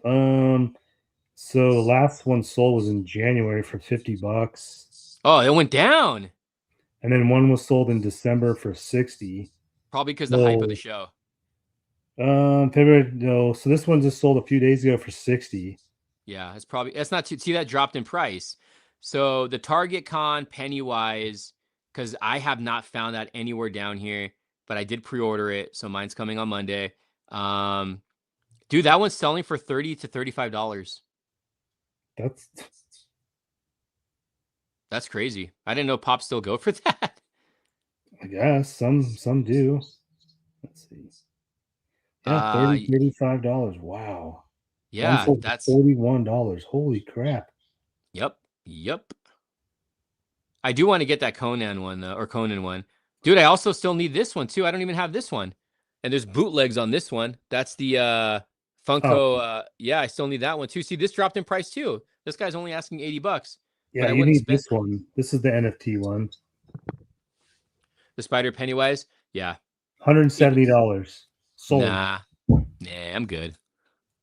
You'll get it. Don't worry, you'll find it and you'll get it super cheap. Probably. Let's see here. Let's see. Where are we on here though? Blokes is booming. Oh, Blockies, yeah. What about Thrilljoy? I feel, dude, it's so funny. They're coming out with Thrilljoy. I mean, I have the Pennywise ones, but that's all I'll buy. They have the Thrilljoy pop protectors or box cases now they're selling for your Thrilljoys. It's technically Funko again. You're abandoning Funko, talking shit about Funko, jumping to Thrilljoy, which is basically a Funko. Pretty much. I don't understand. I have one Thrilljoy. And it's because I won a contest. The Pennywise or the Crow. Yeah, and they asked like, "What do you want?" And I was like, "I want this." And then they sent me some signed crap, and I was like, "No, this is not what I won." And I had to freaking go through hell to get it, and it's sitting over here. But yeah, the Crow. What the hell's a Blokey? Blockies is I have one, but it's buried. There he is. He went to walk the dog. So dumb. So over the dumb Funkos. Blockies are like what? Yeah, a lot of people talking about these. They're model kits. They sell them at Targets or what? No, Walmart's. Wait, hold on. Let me see. I'm pretty sure I've seen them. I just don't know what they are. Yeah, I will try not to knock all this shit over. Loki's, Blockies. Oh yeah. I know what these are. Oh wow, these are popular. Yeah, dude. Are they like constructs or no? Yeah, they're little like model kits. Isn't this what McFarlane's doing with the Spawn? No, a little different. So here you go. I've seen these. Oh, they're big, dude. What the hell? Oh, there's a bunch of them in there. Yeah, this is a full case, unopened.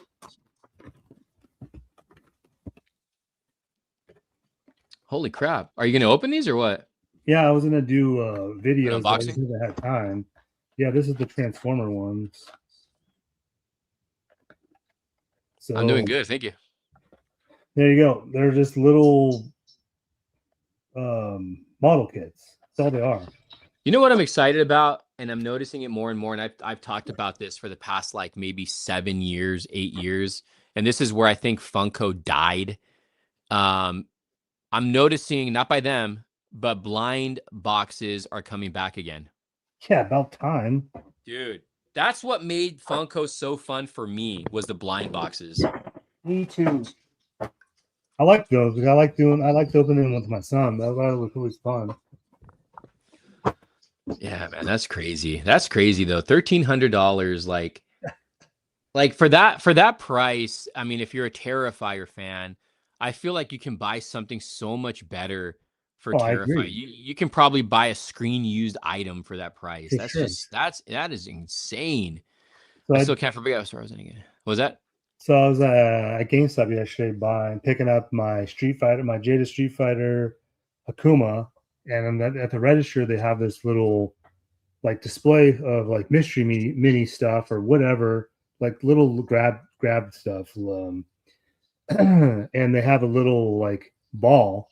It's Funko and it says horror, and there's a Pennywise, but they're mystery balls, and that Pennywise has not been made in a mystery mini. And I almost bought a bunch, and I was like, knowing my luck, I'll get the same freaking character. So I was like, I'll wait. I got to go to GameStop. I might go tomorrow. But I do got this. I know you have this too, don't you? Yeah, the Nightmare Eyes or whatever. Nightmare? I told you, yeah. Wave 2 is down here. I got to find them. Yeah, Target has them and Walmart has them. So Are you guys live streaming? We're going to try to do every Saturday, if not at least twice a month. Yeah.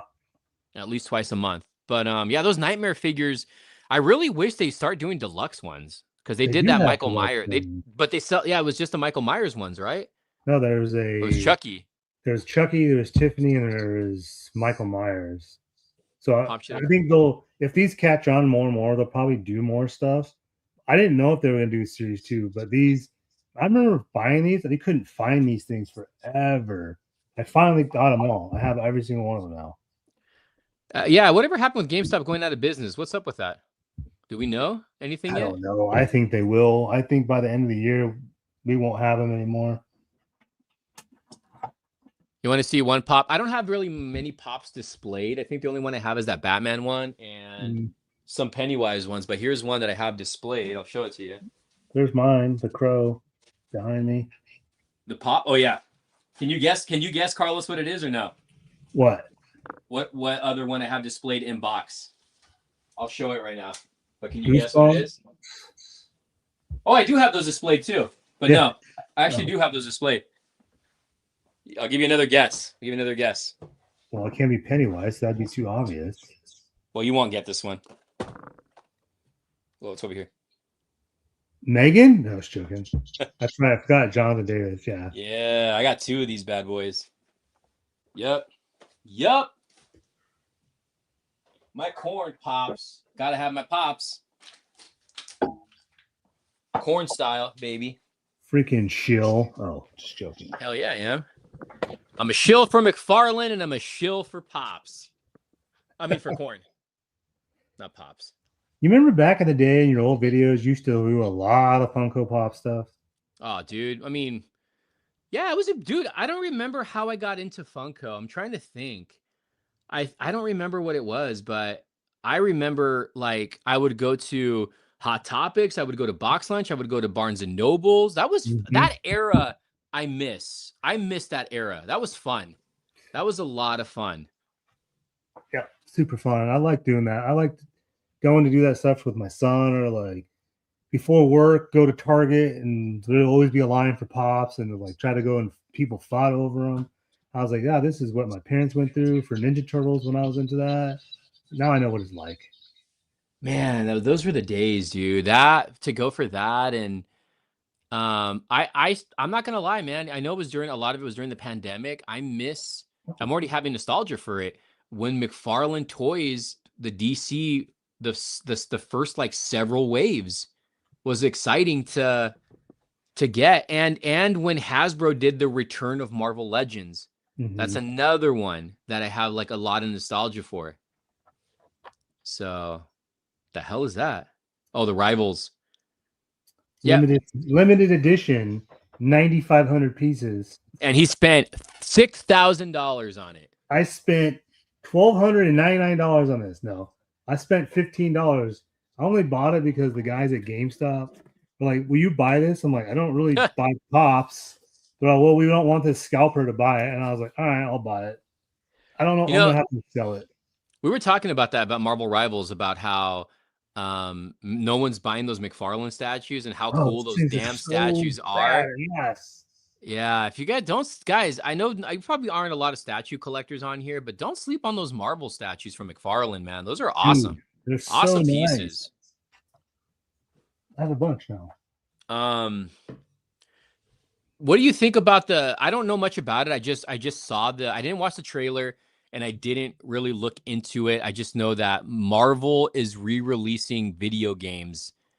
Yeah, I can't wait. Dude. Okay, so I know it's some of the ones that I have in the arcade, but I know isn't it Maximum Carnage going to be in there? Maximum Carnage, Separation Anxiety. Oh God, dude, that's memories right there. Yeah, X-Men Arcade. Yeah. Is Wolverine Animanium Rage in there too, or I don't know. I only saw those ones, and I was like, "Oh, Silver Surfer from the NES." Oh, one of the hardest games ever. Yeah, one of the hardest games. I was like renting that. I was like, dude, yeah, I'm buying that. I am so in on that, dude. That's so cool. What's the info on that? Do we know? I don't know.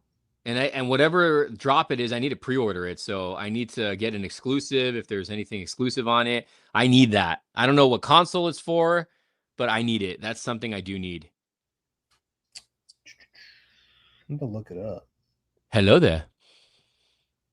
Yeah, that's something I do need. I don't know if you guys, while Carlos is looking at that up, I don't know if you guys saw my review on this. I don't know if you guys can even see it. It's probably too dark on my sewer diorama display that I got from Big Bad. Link in the description down below. This thing is awesome. There's another piece to it, but I can't hold all 3 pieces together. Ugh. Yeah, that thing looks great. That thing looks pretty freaking sick. Maximum Collection. Ooh. Retro 8-bit and 16-bit Marvel, 6 games. They did that with TMNT. So PS5, Xbox Series X and S, Switch, and PC. Does it say a date? Does it say a date? It does not. I think it comes out this year. Yeah, I gotta get it. I need that. I need to pre-order it. I need that damn thing. So That looks great. You get X-Men the arcade game, Captain America the Avengers arcade, Captain America Avengers Mega Drive Genesis. I don't know what the hell. SNES. Yeah, I know what that one is. I had it on Game Gear. Spider-Man Venom Maximum Carnage, Anxiety, Spider-Man X-Men Arcade Revenge. Arcade, yeah. And yeah, so that's in Silver Surfer. Huh. I'm surprised they didn't do the X-Men ones. Yeah, I don't know why. That's interesting. I'm all for it. It sounds like it's a lot of Spider-Man. I mean, dude, I used to own all those games. I own some of them. I didn't own all of them. I know I owned Separation Anxiety. I owned Maximum Carnage. I don't know if I owned X-Men Arcade's Revenge. I think I did.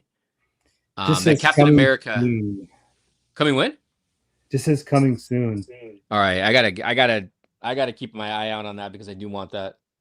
So the bad thing about this, I don't know if you've ever heard of Limited Run. It's going to be hard to get, isn't it? Because Limited Run's a company and they only do limited small runs of these games. Well, I got to get it. So and I remember seeing that in the trailer. I was like, shit, that's gonna be hard. Bye, Marcel. Peace. Yeah, that's damn. That's what did I buy? I bought the Capcom one that came out last year. Oh, I do. I have one of the Capcom ones that came out years ago that had all the Street Fighter games in it at the time. They did a Mortal Kombat one recently. Trilogy. The recent one, right? Yeah, because I just saw it at Target for the Nintendo Switch. I heard people not liking that. I don't know why. I heard people were too happy about that one. I couldn't tell you why. I don't know. Me either. I have no idea. Marvel versus Capcom. Yeah, dude, those games are great. Soon as I seen that they had Captain America and the Avengers side scroll, I was like, oh, I'm all in right there.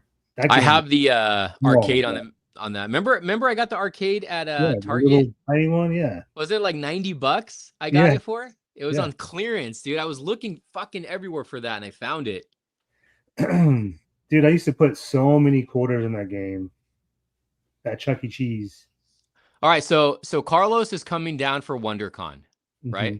Yep. Carlos will be down here for WonderCon, which is at the end of next month, March. Are you coming down for Southern California Gaming Expo? Depends, because it's like the same week my son graduates high school, so it's that's right. Damn. I was gonna say you got to do a Grail hunt and hunt down that Punisher game. Oh, dude, that game's so expensive, and when I can't remember where we were at the last time. I know when we were at that, and I found it, but it was so fucking expensive. Yeah. And I found a loose Silver Surfer game, and they wanted like $150 for a loose one. Yeah. And I literally just had seen it here at the flea market, and the guy had it for I think $60. I should have just bought it, but it was no. Yeah, mine's gonna be either the Zelda or Link, which I have loose. I got him from Mike's from Comics, Tunes, and Toys. I got him crispy loose, just the cartridges, the gold versions.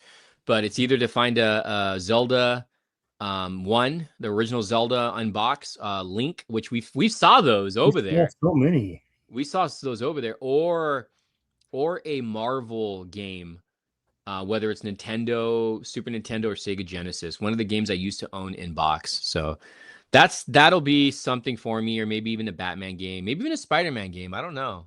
I think that you should get the Link, the first one, boxed. That should be the Grail item you get. Yeah, that's what I'm trying to wait. Link or Zelda? Or Zelda, whatever. The first Zelda. It'd have to be Zelda because that's what got me into Zelda.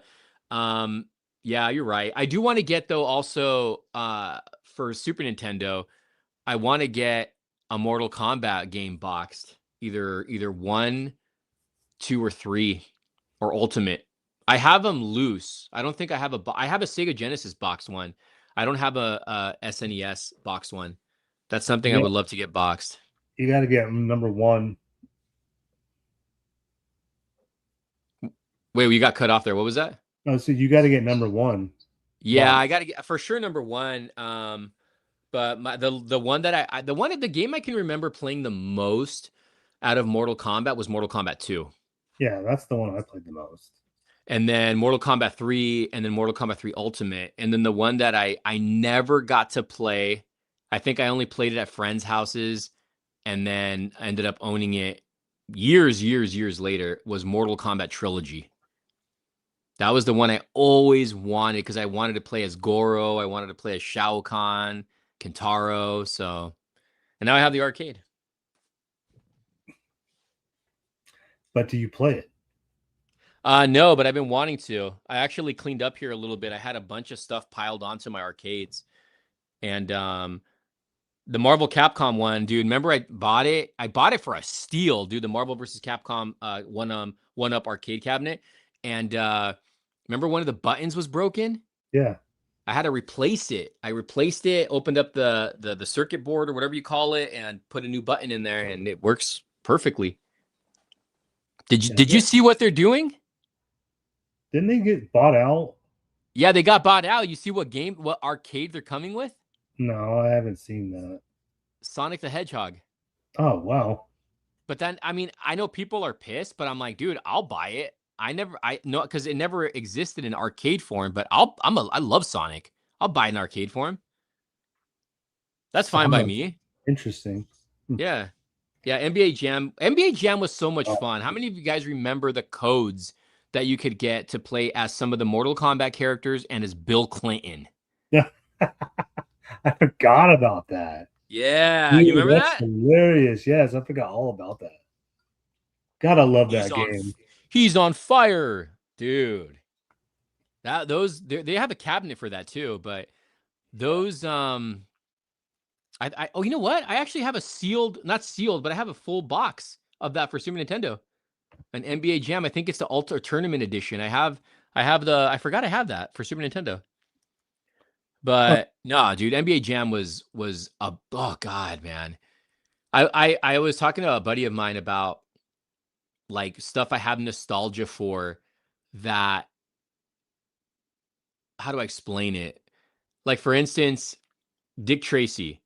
Dick Tracy, I have so much nostalgia for. Never saw the movie till later. Didn't care for the movie, but I have so much nostalgia for it because of all the promos. Well, yeah, it was God.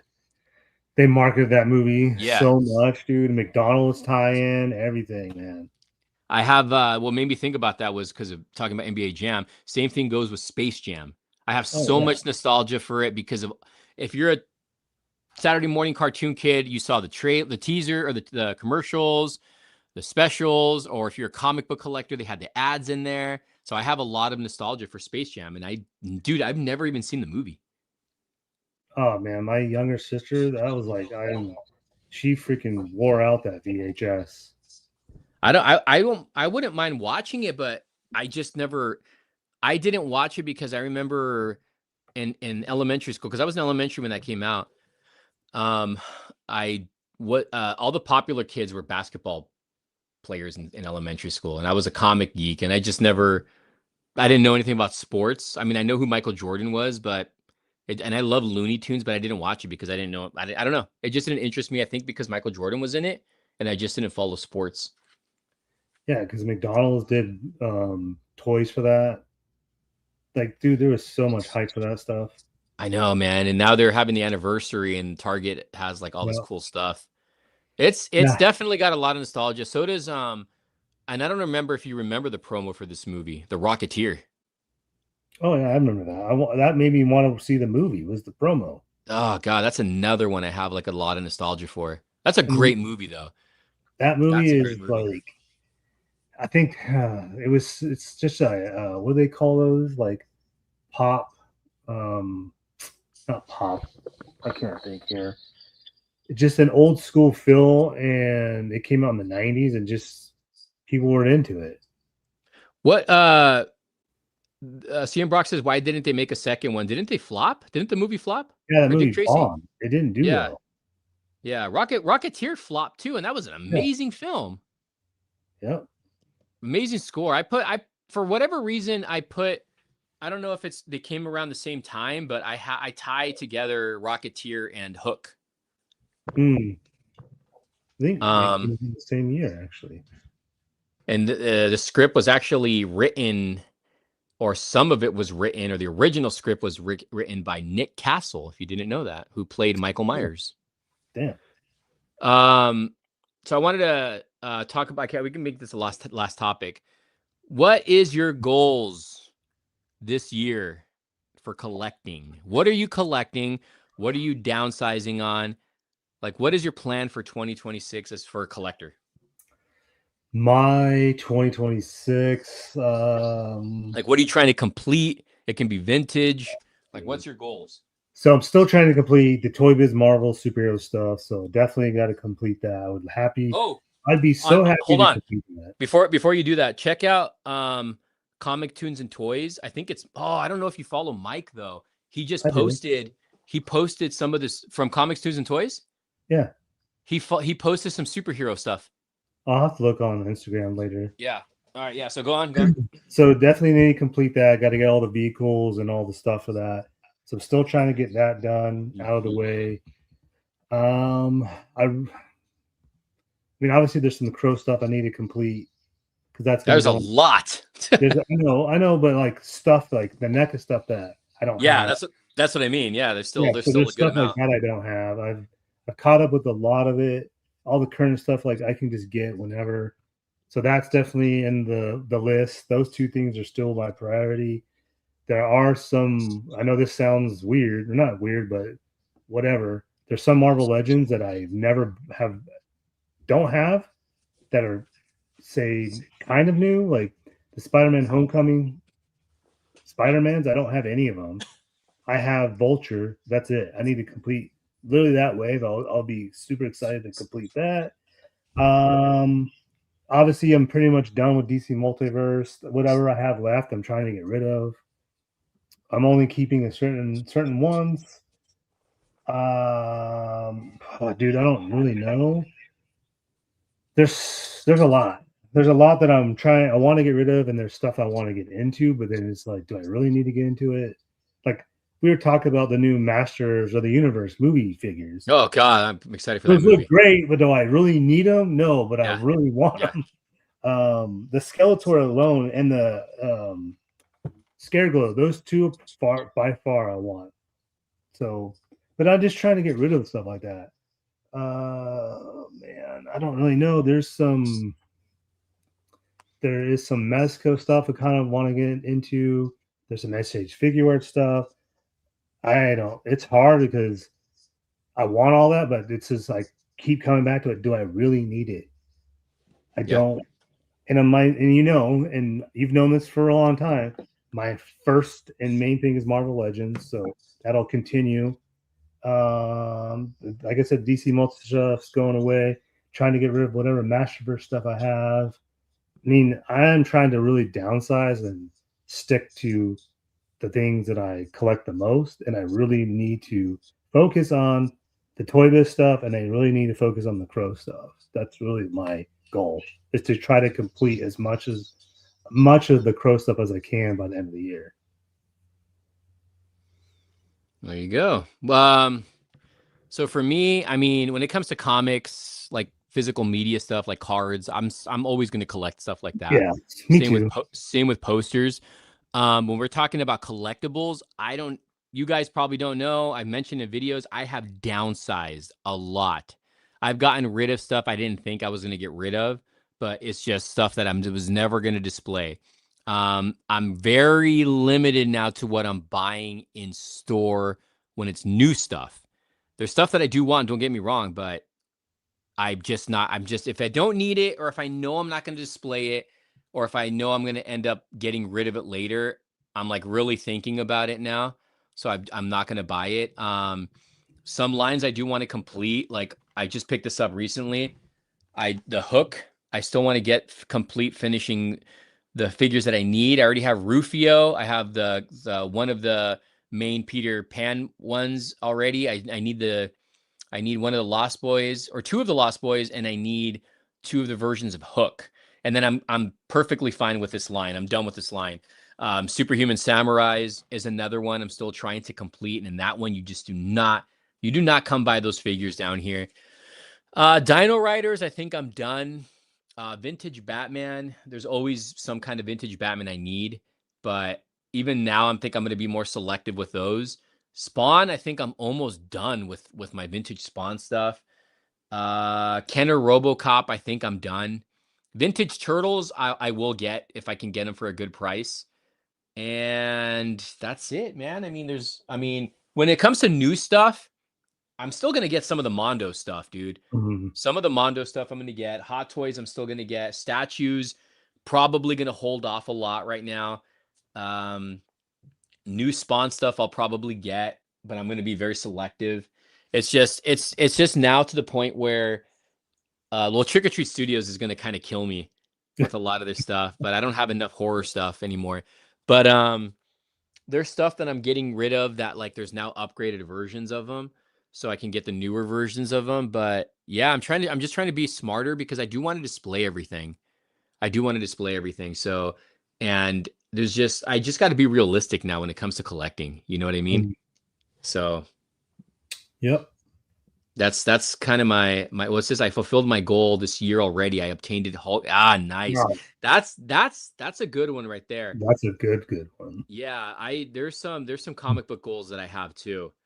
I'm focusing on vintage toys more, newer stuff way down on new stuff. Yeah, vintage is my way to go. I'm on the same raft. I'm very picky. I'm collecting this year, and most of the money goes to my kids and traveling, which is smart, which is very, very smart.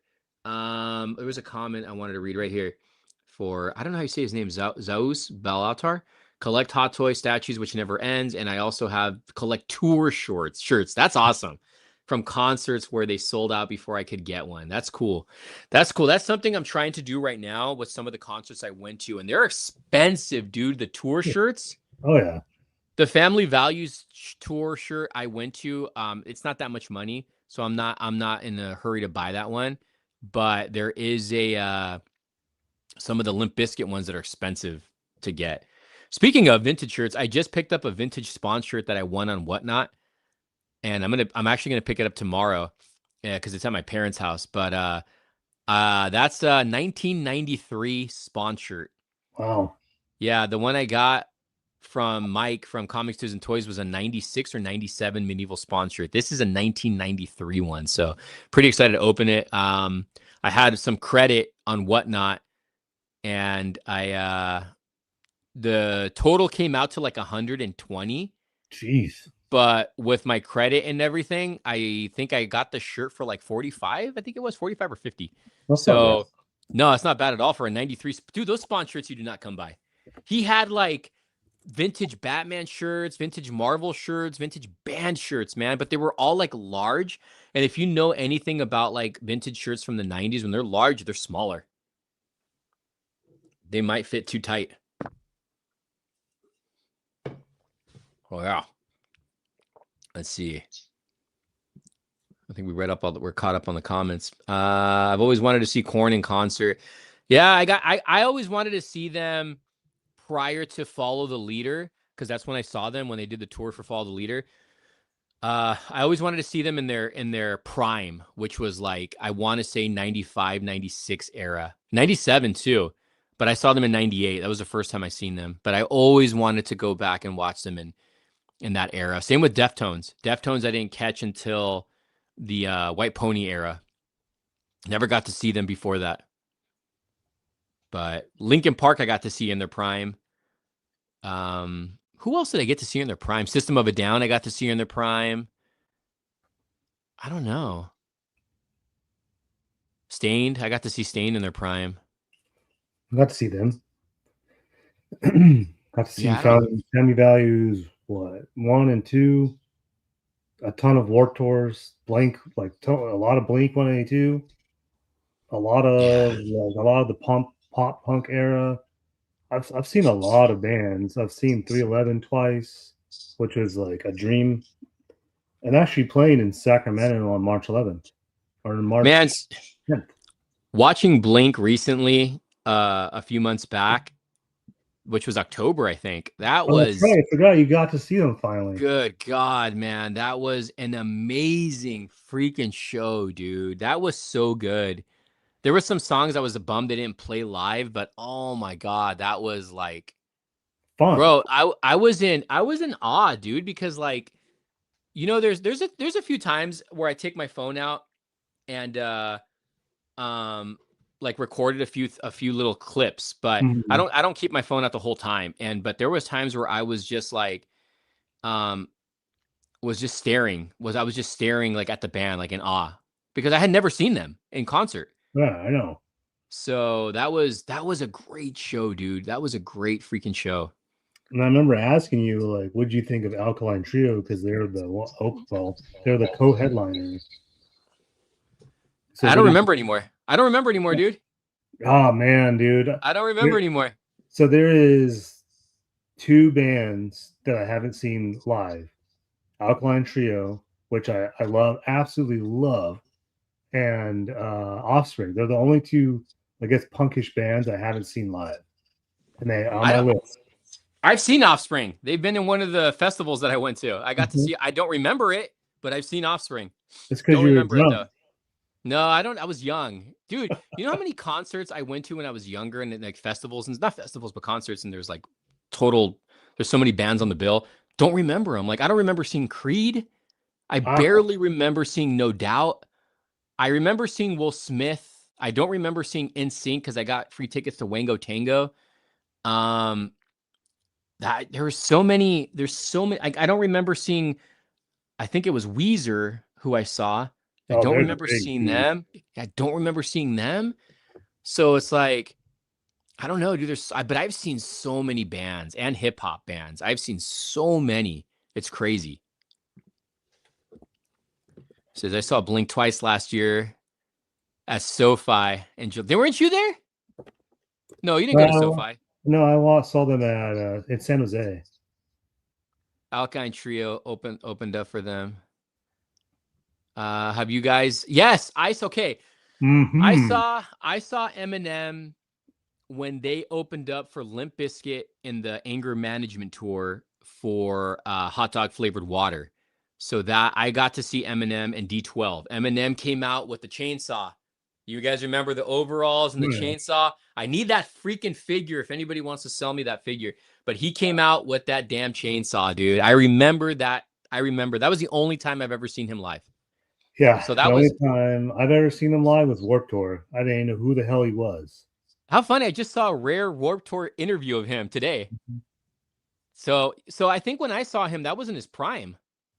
That was on Yeah, the 'cause second album. when I saw him, it was in 1997 or 98. It was 98. Yeah, so he's fucking ghost ass man. He probably did. Yeah, dude, I got to see Eminem. I remember thinking like, holy shit, Eminem's opening up for Limp Bizkit. I didn't even I knew I liked Eminem at that time, but I was just more excited to see Limp Bizkit. Yeah, Limp Bizkit was they're good live. Pantera. I've seen Pantera live. I've seen them open up for Metallica at SoFi, and that was a horrible stadium. Oh yeah, I you couldn't saw the like 2 years ago, right? 2 or 3 Yeah, years I ago. could not hear a damn thing, dude. A damn thing. Somebody asked if I saw Evanescence in their prime. No, but I saw them at last year or the year before with Korn. And man, that singer has an amazing voice. Oh, An Amy Dean. amazing voice. Yeah. I've only Amazing. seen I've only seen her. I've never seen Evanescence. Dude, it's so dreamy, like to hear her. SoFi, bad for con. Dude, seriously. I've never heard. Seriously. Yeah, I could not like when we saw Metallica, when Metallica was up, I'm like telling my dad, I'm like, Dad, what are they saying? I'm like, what are they singing? I'm like, I don't know what's going on. I'm like, what is it? I've seen Metallica 2 times. I saw them at the SoFi, and then I saw them at the Summer Sanitarium tour, which is an amazing concert. I won tickets on K Rock. I saw them with System of a Down, Korn. I think Prime Primus. Power Man 5000 Mm. was there. I want to say Kid Rock was there, but I don't think he was there. That was that was an amazing concert, man. So good. So good. I don't know what my favorite concert would be if I could if I had to pick one. That's definitely up there. Family Values Tour '98 because that was my first concert and getting to see Korn, Limp Bizkit, Ice Cube, Orgy, Rammstein. That was so good. I haven't seen Smashing Pumpkins. I think I've seen Bush I've live. seen Bush.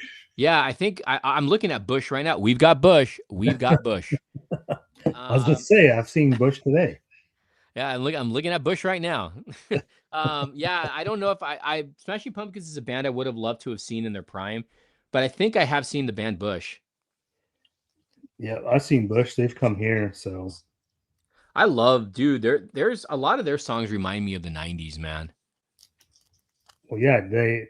So one of my favorite Bush songs is on the not so great movie, American Werewolf in Paris. Oh, because a terrible movie.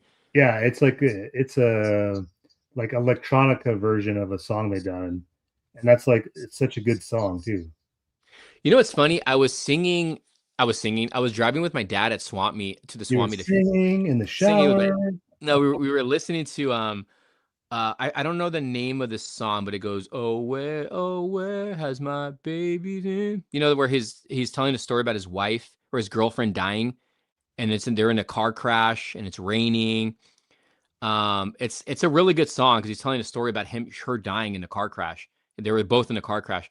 And then my dad started singing it in Spanish, and I'm like, I'm like, what the hell? He's like, yeah. He's like, there's a Spanish version of the song. And I was like, what? Yeah. So I was like, what the hell? That's a great Pearl Jam song, though. But wait, we're talking about Pearl Jam, right? Yeah, it's Pearl Jam. Yeah. This one. Yeah. That was a Pearl Jam song. But Pearl Jam, because you were talking about Bush for a second. I think I went to Pearl Jam. It's just the '90s, man. But Pearl Jam, like, Pearl Jam, I got into because of my sister. She had the album, I think it was called Vitology. Yeah. And it had the song Better Man in there. Yep. Which is my favorite Bush song, dude, is Better Man. No, Pearl Jam, not Bush. Bush, not Pearl Jam. Raphael, just finished watching, guys. Did you? I haven't seen -1. Oh, yet, dude, that's so good. I still haven't seen it yet. Seen it? Oh my god. I still haven't even seen the Predator movie, Badlands.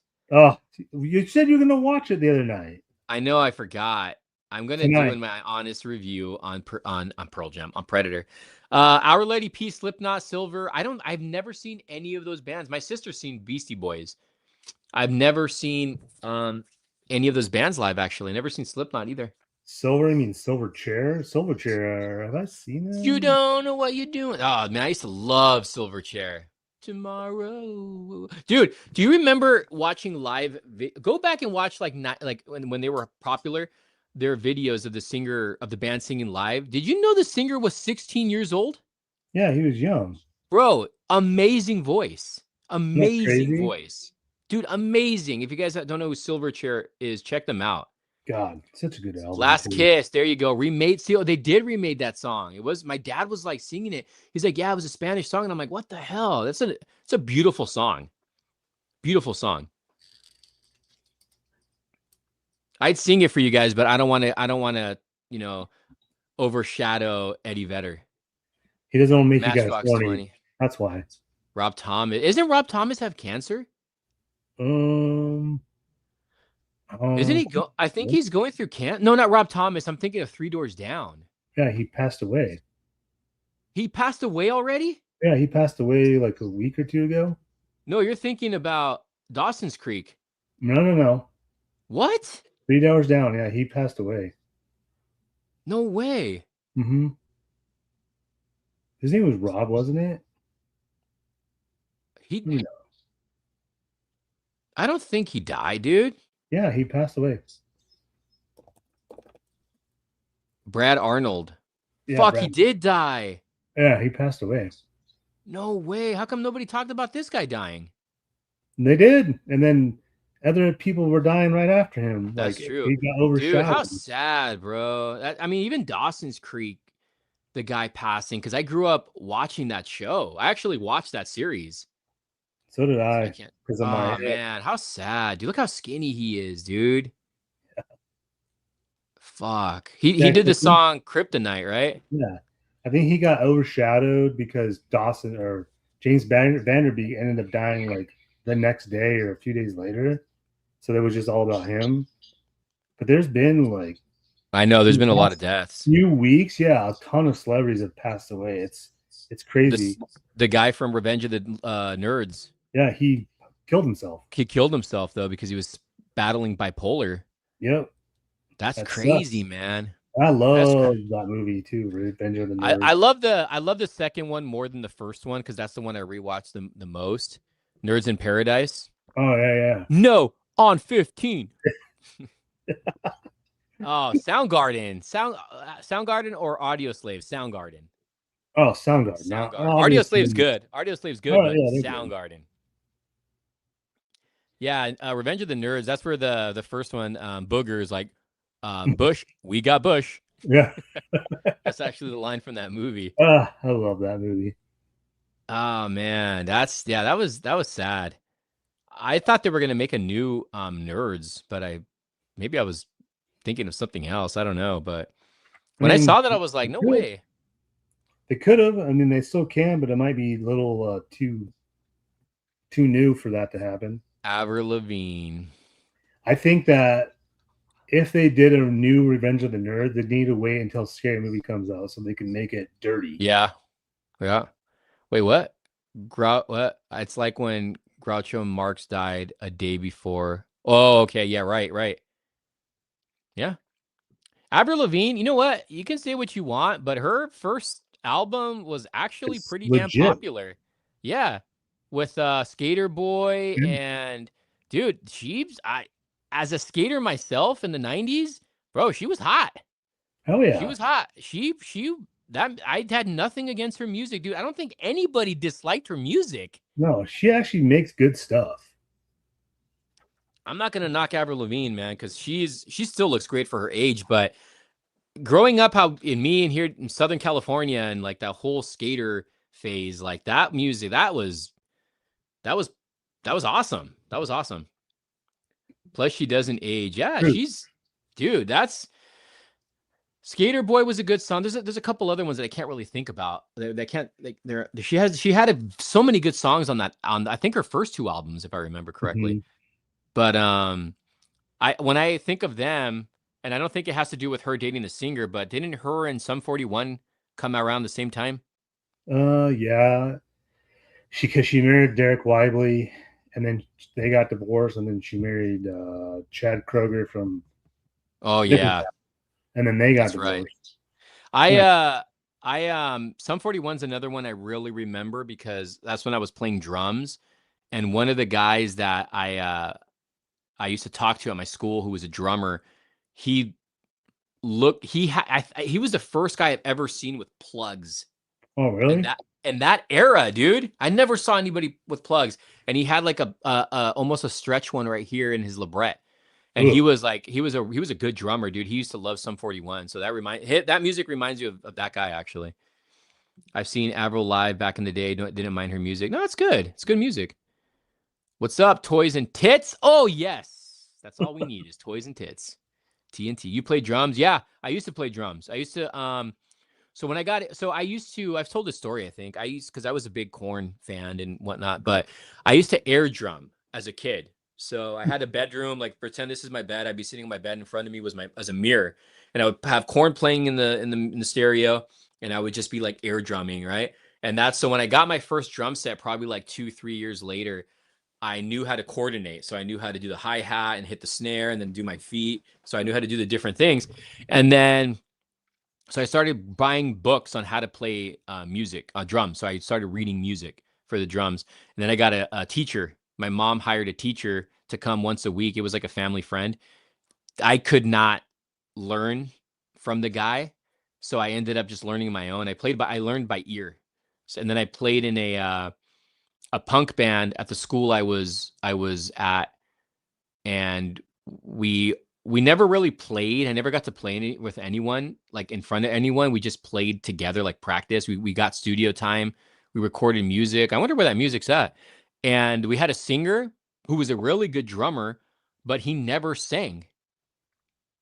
we would go and we would just play music, and he would never sing. So I never got to like listen to him sing, but he was a great drummer.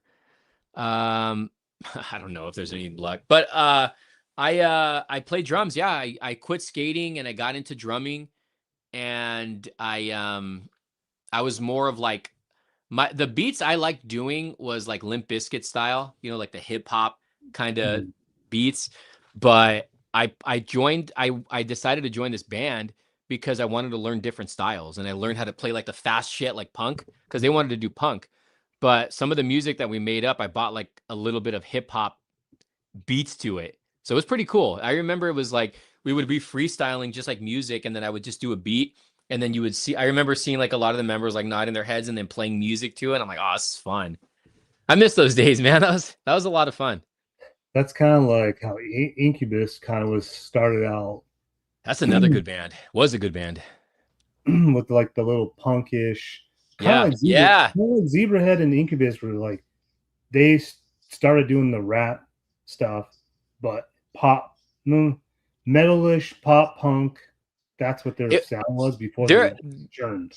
Their first album was more. It felt like very. I don't know what style you would call it, but it was completely different from their popular album, which had pardon me, Science. Yeah, that was I bought that album. The reason how I found out about Incubus was when I bought the Family Values tour CD, or it might have been a sample CD. I don't remember because magazines just have sample CDs. Yeah, it was a sample. It had Incubus in because when the '98 Family Values tour. Do you know how when they do tours, some bands tour the first leg of the tour and then another one? So Incubus was on there, and they had the song. Dude, it's gonna bug me now. It's the hit song on. Well, I don't know if it was a hit, but it was on Incubus. What was it called? Science. It was called New Skin. Oh God, it's a great song. So then that's how I found out about them, and then shortly after they did the Make Yourself album, which had Pardon Me, and then one of my favorite songs by them is the space one, the space sounding one. How do you do it? Yeah. I know what you're talking about. That's a great that's a good band, dude. That's a good band. Yeah, and then they went nowhere after their third or fourth album. Third album went weird. I wish I could find the music. It was like a double album too, because I bought it and I was like, "Oh, this is not what I thought it was gonna be." Hey, Jonathan says it's trippy, Raph. We're both October 3rd. We both collect, and I used to skateboard. Yeah, I still like. I was with Brad the other day outside. It was the day I was sick. It was actually the day I recorded that comic book thing where I dropped everything, and he has his skateboard out in the breezeway, and I was like, dude, let me try kick flipping, and then I did it on my third try. I did a kickflip. So and I haven't skated. It's like no problem. Well, dude, for not skating in a few months and doing a kickflip on the third try is pretty damn good. And then I almost did a varial flip. I can still do varial flips, I think. Heel flips, I think, is going to take me a little more time nowadays to do a heel flip, but yeah, I can still ride a skateboard, obviously, and kickflip, ollie, varial flip I have done in the past few months. So I still can do some basic tricks. I think those are considered basic tricks. So Jonathan C, yes, you have the same birthday. You both collect and you skateboard, but do you have a jerk off figure? Do you have that? No. He's like, no, but we both jerk off. Not together though. Look, I biked. Oh yeah, biking. Okay, so I was actually talking to Brad about this today because we went to Target. We had to go pick up some stuff, and we are talking about the 90s. And I'm like, dude, you know, back in the 90s, if you were to drive in this area, or like you would see kids outside bicycling, rollerblading, skateboarding, playing, or walking. Just like in my neighborhood, you don't see that anymore. You don't see that anymore. And he was like, yeah, because kids had nothing to do. And I feel like your generation doesn't really have much to do other than be on the phone or watch or play video games all day. Totally agree. I think that in the 80s and 90s, we were able to go outside. You're able to leave your doors unlocked and all that stuff. And most of the time when that era, like the 1990s and 2000s, dude, I was outside playing basketball, street football, street baseball, wiffle ball. I was always outside. And we had the LA light shoes by LA Gear. Oh yeah. Dude, it's funny though, because I went to go eat dinner at a restaurant and we saw two teenagers waiting, right? And they sat down. They had to have been under 20 for sure. Under maybe 17, maybe 18. And they were both sitting down. Because there was a wait, so they sat down like kind of next to us in the waiting area. And then you hear the girl go, "I need my cell phone." She's like, "I can't wait here with no cell phone." Oh my god.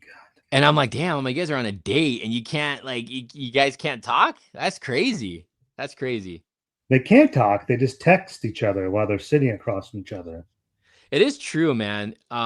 There's no a lot. I don't know how much exercise these kids are getting, but I mean, there's some kids that do exercise. There's some kids that do exercise, but I don't know. I couldn't tell you. We did a lot outside. We used to play outside like crazy. Oh yeah, all the time. I never had the Heelys. No, I was too old, I think, already by the time that came out. But I did have the LA lights, and I did have the pumps. Let me ask you, didn't you? So back then, when you would go play outside, didn't your parents say, "Come in when the lights turn off"? The street lights. Yeah, to come in at dark. It depended on the area I was at, but I had really strict parents. So if I wasn't home when they told me to be home, dude, I got a whipping or I was grounded. I couldn't watch TV, couldn't play my games. I had to be like, I remember when I don't know if you guys are from Southern California, but the mall, the outdoor mall, the block of Orange just opened. And they had the Van Skate Park. And I went there with some friends. And my mom was going to pick me up at a certain time.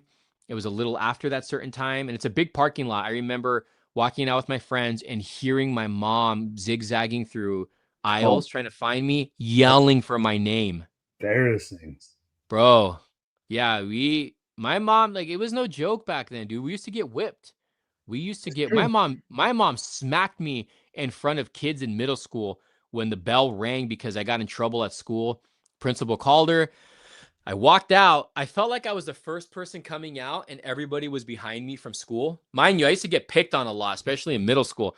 And my mom was standing right there and I was walking to her and I remember smiling, right? Holding my backpack. She grabs me by my spiky hair and smacks me. Yeah. I remember getting in the car and my eyes are watering and I'm looking and everyone's like staring at me and I'm like, oh my God. Yeah, we talked about oh yeah, did you watch the Scary Movie trailer, right? Yeah, you saw it. Yeah, we talked about that. I can't wait to see it. Yeah, it literally played right before Scream started, and I was like, oh, great segue. We being gone from dusk till dawn. From dusk back in the 70s and 80s. Yeah. Yeah, this was a big thing in the 90s. Arcades. Oh, for sure. Dude, we have a place down here called Camelot. And we also had other arcade places, but Camelot was a spot to be in the 90s. And we had a lot of comic book shops back then. And say arcades are starting to make a big comeback now. Yeah, dude, they opened that Chuck E. Cheese at the mall. Bro, none of it is arcades. It's all stuff to win Funkos. Oh my God. Oh yeah, I'm sorry, Movie Master. I know you put this up there earlier, but I guess we can talk about this really quick. I have not seen Bone Temple yet. You haven't seen it yet? No. I told you that. I thought you see it. Dude, I bought it on digital. That is an amazing freaking movie. And it flopped. And it is an amazing movie. And I know why it didn't do well. And I think it has to do with the ending of 28 Years Later because of how Danny Boyle kind of went over the top with the Jimmies and they were doing all these Power Ranger moves and everything. That is not what 28 Years Later the Bone Temple was, dude. At all. At all. I have a bar where I play arcades. It's called Barcade. That's actually pretty cool. But yeah, the Bone Temple is definitely man, that's up there with the first one. I love, and I know people don't like this one. I love 28 Weeks Later.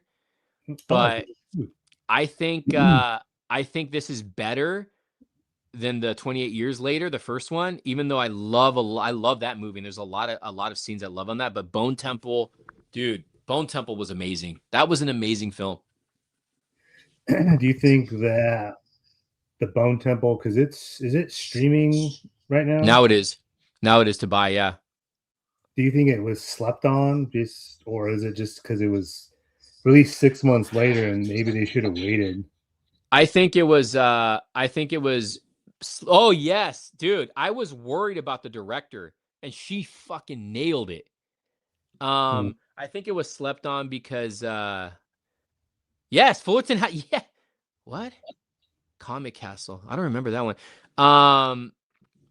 It was slept on because of I think them showing the penis of the alpha too much probably got people like turned off on it. And it's like, dude, like I think we talked about this, like having raged people 28 years after the infection, they're not going to be putting clothes on.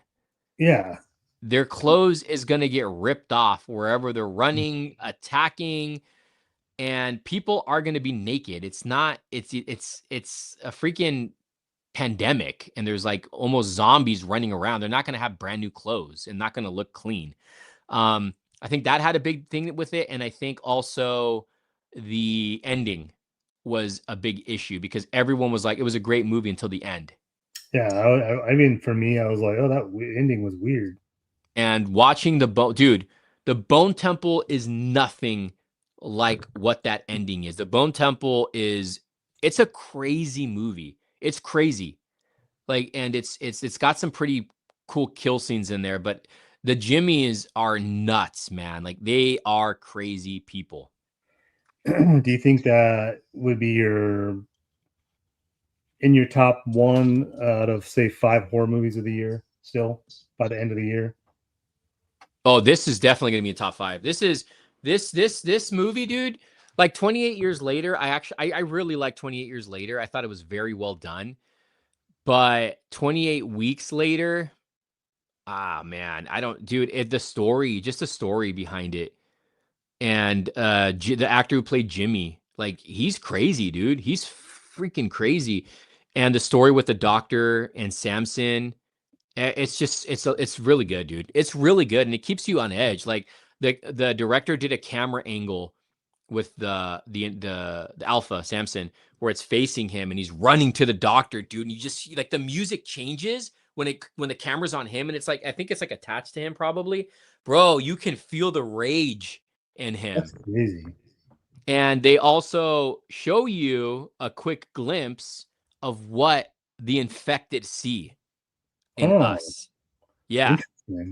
Yeah. So cool. Yeah, so you actually get to see. So you got to watch it, dude. How have you not seen this? It's so, dude. And then, you know, the scene where they showed in the trailer, because the trailer gave nothing away. Like, you know, when the doctor's like going like this in the fire and everything, bro, that's one of the best scenes in the movie, dude. I've heard. It's so good. It's shot well done. It's so awesome, dude. It's an amazing film, and it's a shame that we're probably not gonna get the third movie, because I think they said that Danny Boyle, they said that it probably not likely go into theaters, and that it's not greenlit to get another movie, and that Netflix was interested in buying it, but that Danny Boyle said no because his trilogy is meant to be in theaters. Which makes sense. So it's a shame, dude, because this was well done, and I was worried about the director because I saw her track listing, and dude, oh my God, this was so good. It was so good. It was really good. It's just the way they developed the relation between Sam's. Yeah, dude, it was good. They greenlit. Wait, what? They greenlit part 3? I don't know. I haven't read that. Good night, man. Which is crazy about the Bone Temple. Has a 92% tomato score and 88 fan score, and it's a high score. It's a high score. That's so crazy. I know people, you know how when you always read, oh, it's the best horror movie and blah, blah, blah, blah, blah. And you're always like, okay, I'll take that with a grain of salt. Nah, dude, it's good. It's good. It lives up to the hype. It's not the greatest horror movie, but it's damn good. I don't think they're going to do a Batman Absolute. So prior to 28 years later, Tomato Rotten score for critics was 88. Fan audience was 63. And that movie did okay. Second one has a better rating, and it bombed, which is absolutely insane to me. Okay, you know what? You want to know another reason why I think the movie didn't do well either was because I think the trailer for the first movie tricked audiences because of the dad relationship. I think everybody thought they were going to be the main characters, and it didn't turn out that way. It was more about the mom. Yeah. And you got to admit, the stories with Spike and his dad was pretty damn good in that first half. Not even half. That first part of the movie, it was fucking amazing. Even the mom part was good. Yeah, but people didn't like it. I don't know. I don't know. I thought it was well done. I thought it was, even when, like, especially when his mom's getting, when he walks, they drug him, the Spike, and the doctor takes the mom away. Yeah. And you just, that music that's playing, and then the fire that he's seeing because he's drugged up. Oh man, it's beautiful, dude. So I forgot this movie was coming out until yesterday. The Bride with yeah. And I don't know, people have been able to see early screenings, and they're saying like it's one of the best movies so far. Besides, what's the other movie that they're? Oh, Project Hail Mary. They said those two will probably. Oh yeah, I heard about that one. Probably getting. Though he said those two movies are probably getting nominated for Best Picture this year already. I'll say this. I have a feeling the Frankenstein movie might bomb. I have a feeling it will too. I definitely want to see it though. I am so interested. I saw the trailer. It looked pretty good. Different take. I think I'm more excited about Project Hail Mary though. I think he says the first 28 years later was too experimental. I think people are just used to the straightforward horror movies. Mm-hmm. And this is not a straightforward horror movie. I don't really feel like it's a horror movie. It's more like a science fiction horror movie. It's like a drama horror. No, it's definitely horror, dude, because there's some scary parts in that. But it's just people want more of the Scream or Terrifier kind of. And it's funny because those movies make the money and they're predictable and not great. I don't know, but that's going to sell out. I'll tell you that much. Oh, for sure. The Joker's, the Two-Face one's going to be good today. Did they officially announce the Two-Face one? No. Nope. I think oh, well, there you go. There's a Two-Face. There's a Two-Face coming out by Billy D. Williams. You heard it. I don't know if you heard it here first, but there is a Two-Face Billy D. Williams coming out based off of the comic book Batman 89. Oh yeah, I forgot. Dude, what is that? I didn't watch the trailer. How do you make a Faces of Death movie? What the fuck, dude? I didn't see the trailer for that. How do you how do you do that nowadays? What about the horror movie coming about the horror podcaster or something? No. What's that about? That seems pretty interesting. Trailer was lame. I don't know how you make a face. I remember when Faces of Death came out, my uncles used to make me watch that movie as a kid. But then you find out years later, some of it was fake. Remember the monkey brains? Oh, yeah. Oh, so Undertone, an A24 horror movie. Oh, it's paranormal. You'll probably like it. Oh, a podcaster? Comes out March 13th. What's it called? It's called Undertone. Undertone. I got to check that out. Undertone. What was that one, that devil something? The one with the guy who's playing Bison? Oh, God. What was that movie called? The Devil? Late Night at the Devil or Late Night? That was a pretty good movie. That movie was good. That movie, I was just like, what is this movie? And then it got really crazy at the end. Yeah, the trailer did nothing to what the movie was really about. I thought it was going to be a Possession live on TV kind of movie. Mm-hmm. And it wasn't. It really wasn't that. It was not what it seemed. Late Night with the Devil, yeah. That movie's good. That still looks so fucking expensive though. Dude, remember I saw it and I never saw it again. Yeah, I know. I was like, dude, buy it. I never saw that damn thing again. There is no horror movie disturbing than the Epstein Files. That's true. That's true. I agree with that. That's true. I still think one of the scariest movies I've ever seen was The Exorcist. One of the most disturbing horror movies I've seen. I don't know. Which one? Terrifier. Nah, I was probably, I don't know. There was a Korean one, Jacob. No, not Jacob. Somebody, my aunt had me watch, and it was, oh God, it was a zombie movie, and it was pretty graphic. Oh, I think I know what you're talking about. That movie is. And then at the time, it was Cannibal Holocaust. Mm-hmm. That was another one. Did you ever see? Oh my God, I think it was Eli Roth's Green Room. I think that's what. Yeah, that movie started off okay, and then it just kind of became a little over the top. I didn't really like that movie a whole lot, to be honest with you. You know what movie that I felt to me was I guess over the top or something. It's a movie I have not seen since I saw in theaters. Green Inferno. Hostel. Which one? Hostel. Oh, Hostel. I think I've seen that a lot. I don't remember. I think I've seen it. Saw it once in the movie theater and have never seen it since. That movie disturbed the shit out of me.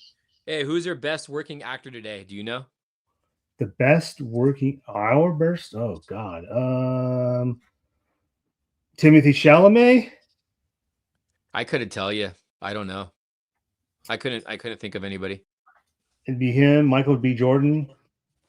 Oh, speaking of Michael B. Jordan with Ryan Coogler, what do you think of them rebooting the X-Files? Oh, I'm all for it. I don't know how I feel. Like, why does it got to be a reboot? Why can't they just do a continuation? Well, how can they do a reboot when a recontinuation? They're not going to cast what's his name? I can't think of now. Jeez. David Duchovny and Julian. Yeah. Yeah, you could you could have them retire and somebody else take over. Yeah, but they do that shit so much. I don't know. Ryan Coogler is a huge X-Files fan, so is he really? Yeah, he said he's like I love. Okay, that's good. That's good. That's good. I'm a huge X-Files fan. Watching that. Dude, I still watch it. I still watch it. I love the show. I love the first movie. The second movie sucks, but man, the second movie did suck. I saw the reboots that they did or the continuations that they did, which was really good. You know which one? Okay, so I watched X-Files with my dad. I actually remember watching the first episode. But I watched it all the way until the last season when Mulder wasn't in there and it was replaced by Patrick. Oh yeah. And then when I've rewatched the seasons, I don't know how many times in the past, like 13 years. I rewatch them almost every year. And I think it was 5 years. No, it had to have been about 10 years ago. I rewatched them from beginning to end. And I watched the last season. I'm like, dude, the last season was actually still pretty good with Robert Patrick in it. It was still pretty good. There was a lot. God, there were so many good episodes in that series too, man. And they had a lot of cameos in those shows. Yeah, Ryan Reynolds was in there. I remember when he was in there. Shit, I can't think of anybody else, but Ryan Reynolds is in there. I just recently rewatched the 90s. I don't know if you remember this one. I used to watch this one as a kid too. I used to record it. Outer Limits. Oh yeah, I remember Outer Limits. Jeez. The episode Sand Kings, I remember, was so good. It's on Amazon Prime. And then Robert Patrick did a really good episode about aliens. Oh, there were so many good episodes on that. Do not adjust your television. Yeah, I think it started like that. Shit, dude. I remember that. Dude, there's a lot, like, when we talk about, like, horror stuff. No Millennium. And you bring up stuff from back in the day, it makes me go back to when I was a kid. Yeah. Like, oh my God, like, we talked about Creepshow a long time, like, a while back. And I was like, oh, dude, I used to fucking sneak out at midnight to go watch them. Creepshow's awesome. I wasn't allowed to, and I would just, until I got my own TV, then I would watch them. But it was like so awesome. Not Creepshow. Millennium was a great show. Lone Gunman was short-lived, but Millennium was a really good show. Both spin-offs of X-Files. At this point, the Batman 2, the most. I'm excited for the Batman 2. Oh Because god. the hype for Dark Knight beat it. Is Batman? Wait, what? The Dark Knight. The Dark Knight is a freaking fantastic movie, but you have to realize if Heath Ledger wasn't in it, I still don't think it would be. It'd be what it would be. I don't think it would have been as iconic. No, and I think we mentioned this before. The guy who plays Two-Face is definitely overshadowed by Heath Ledger. Aaron Eckhart. Aaron Eckhart. He did a great job as Two-Face. I just see that's the one thing that bugged me out of that movie. I really wanted them to flesh out the Two-Face. Yes, yeah. It's like he becomes Two-Face and then they kill him off. Well, in that realism of a world, how is he going to survive with his face like that? I don't know, but they could have made him like the next big bad guy. Instead they used Bane, and I was like, God. Yeah, they made him kind of soft in that. Tales from the Crypt, another great dude. There's so many good episodes in Tales from the Crypt. I don't even know. Like, I love the Joe Pesci one. If you haven't seen the Joe Pesci one, watch the Joe Pesci one. From season 4 is about to come out. Really good. Wait, which one? Oh, Twin Peaks. I think he's talking about. Oh, really? There's a season 4? Jeez. Strange Luck. Anyone remember Good versus Evil, later called G versus E? No. Let me look that up. You remember that one? No. Good versus Evil. Only I remember from USA Network is Wings and Quantum Leap. No, the USA also had that. No, I don't remember the show. It had that one show. Freak, man, what's his name? He was like I think he was like a detective or something. And he had some kind of a phobia. Oh man, I forgot his name. The actor came on 28 or the 13th Ghost. He was the lead in the 13th Ghost. Oh, come on. I'll think of it right now. Let me see the actor's name. He's not even listed as main cast. It's Matthew Lillard. 13th Ghost cast. Tony Shalhoub. He was in Monk. Yeah, Monk. That show's good. Monk was on USA. I think Swamp Thing, the series, was in USA too. Yep. That's like saying Jurassic Park wouldn't be without dinosaurs. You never know. You never know. You have what's his face in there, Jeff Goldblum. I'm excited that Michael Jackson biopic. I'll keep hoping Michael Keaton still gets to be Batman Beyond. No, I doubt it. Hey, did you hear about that thing about the Epstein files about Michael Jackson supposedly started Neverland to protect the kids? I don't know. I know they said there was some mention of him in the Epstein files, but I never heard anything about it. Awake is a really good show. Awake. Why does that sound familiar? Awake. Born Notice. USA had a weird science spin-off. Oh yeah, I forgot about that. That was good, actually. MGM. I'd rather see a Dark Knight Returns movie. Same here, dude. That's something Zack Snyder said. He would work on a Dark Knight Returns movie. Yeah, he still wants to make it. Yeah, and they asked him like, is there any way you can still continue doing your BVS or what do you call it? Your Snyder universe, whether it's comic book form, cartoon form, or whatever. He didn't give like a no answer on that. I feel like they're hinting towards that because there's been a lot of like Snyder talking about all that stuff lately. Yeah, we'll see. Oh, yeah. Two Girls, a Guy, and a Pizza Place. That was on ABC. I used to watch that show too. All right, dude, we're gonna end this, man, because I gotta get up early tomorrow. You don't have to get up early. You have nothing to do. Got a lot to do. We'll see you guys later. Thank you guys for tuning in, man. Yeah. Make sure to follow Carlos on T3 Collects on his Instagram. Make sure you guys follow my Instagram too. I think you can scan this QR code. And, like I said, the QR code goes to his OnlyFans. We could see his feet and with toys and other stuff. I put Build-A-Figures together with my feet. Or they're called big Build-A-Figure dildos. That's what he got.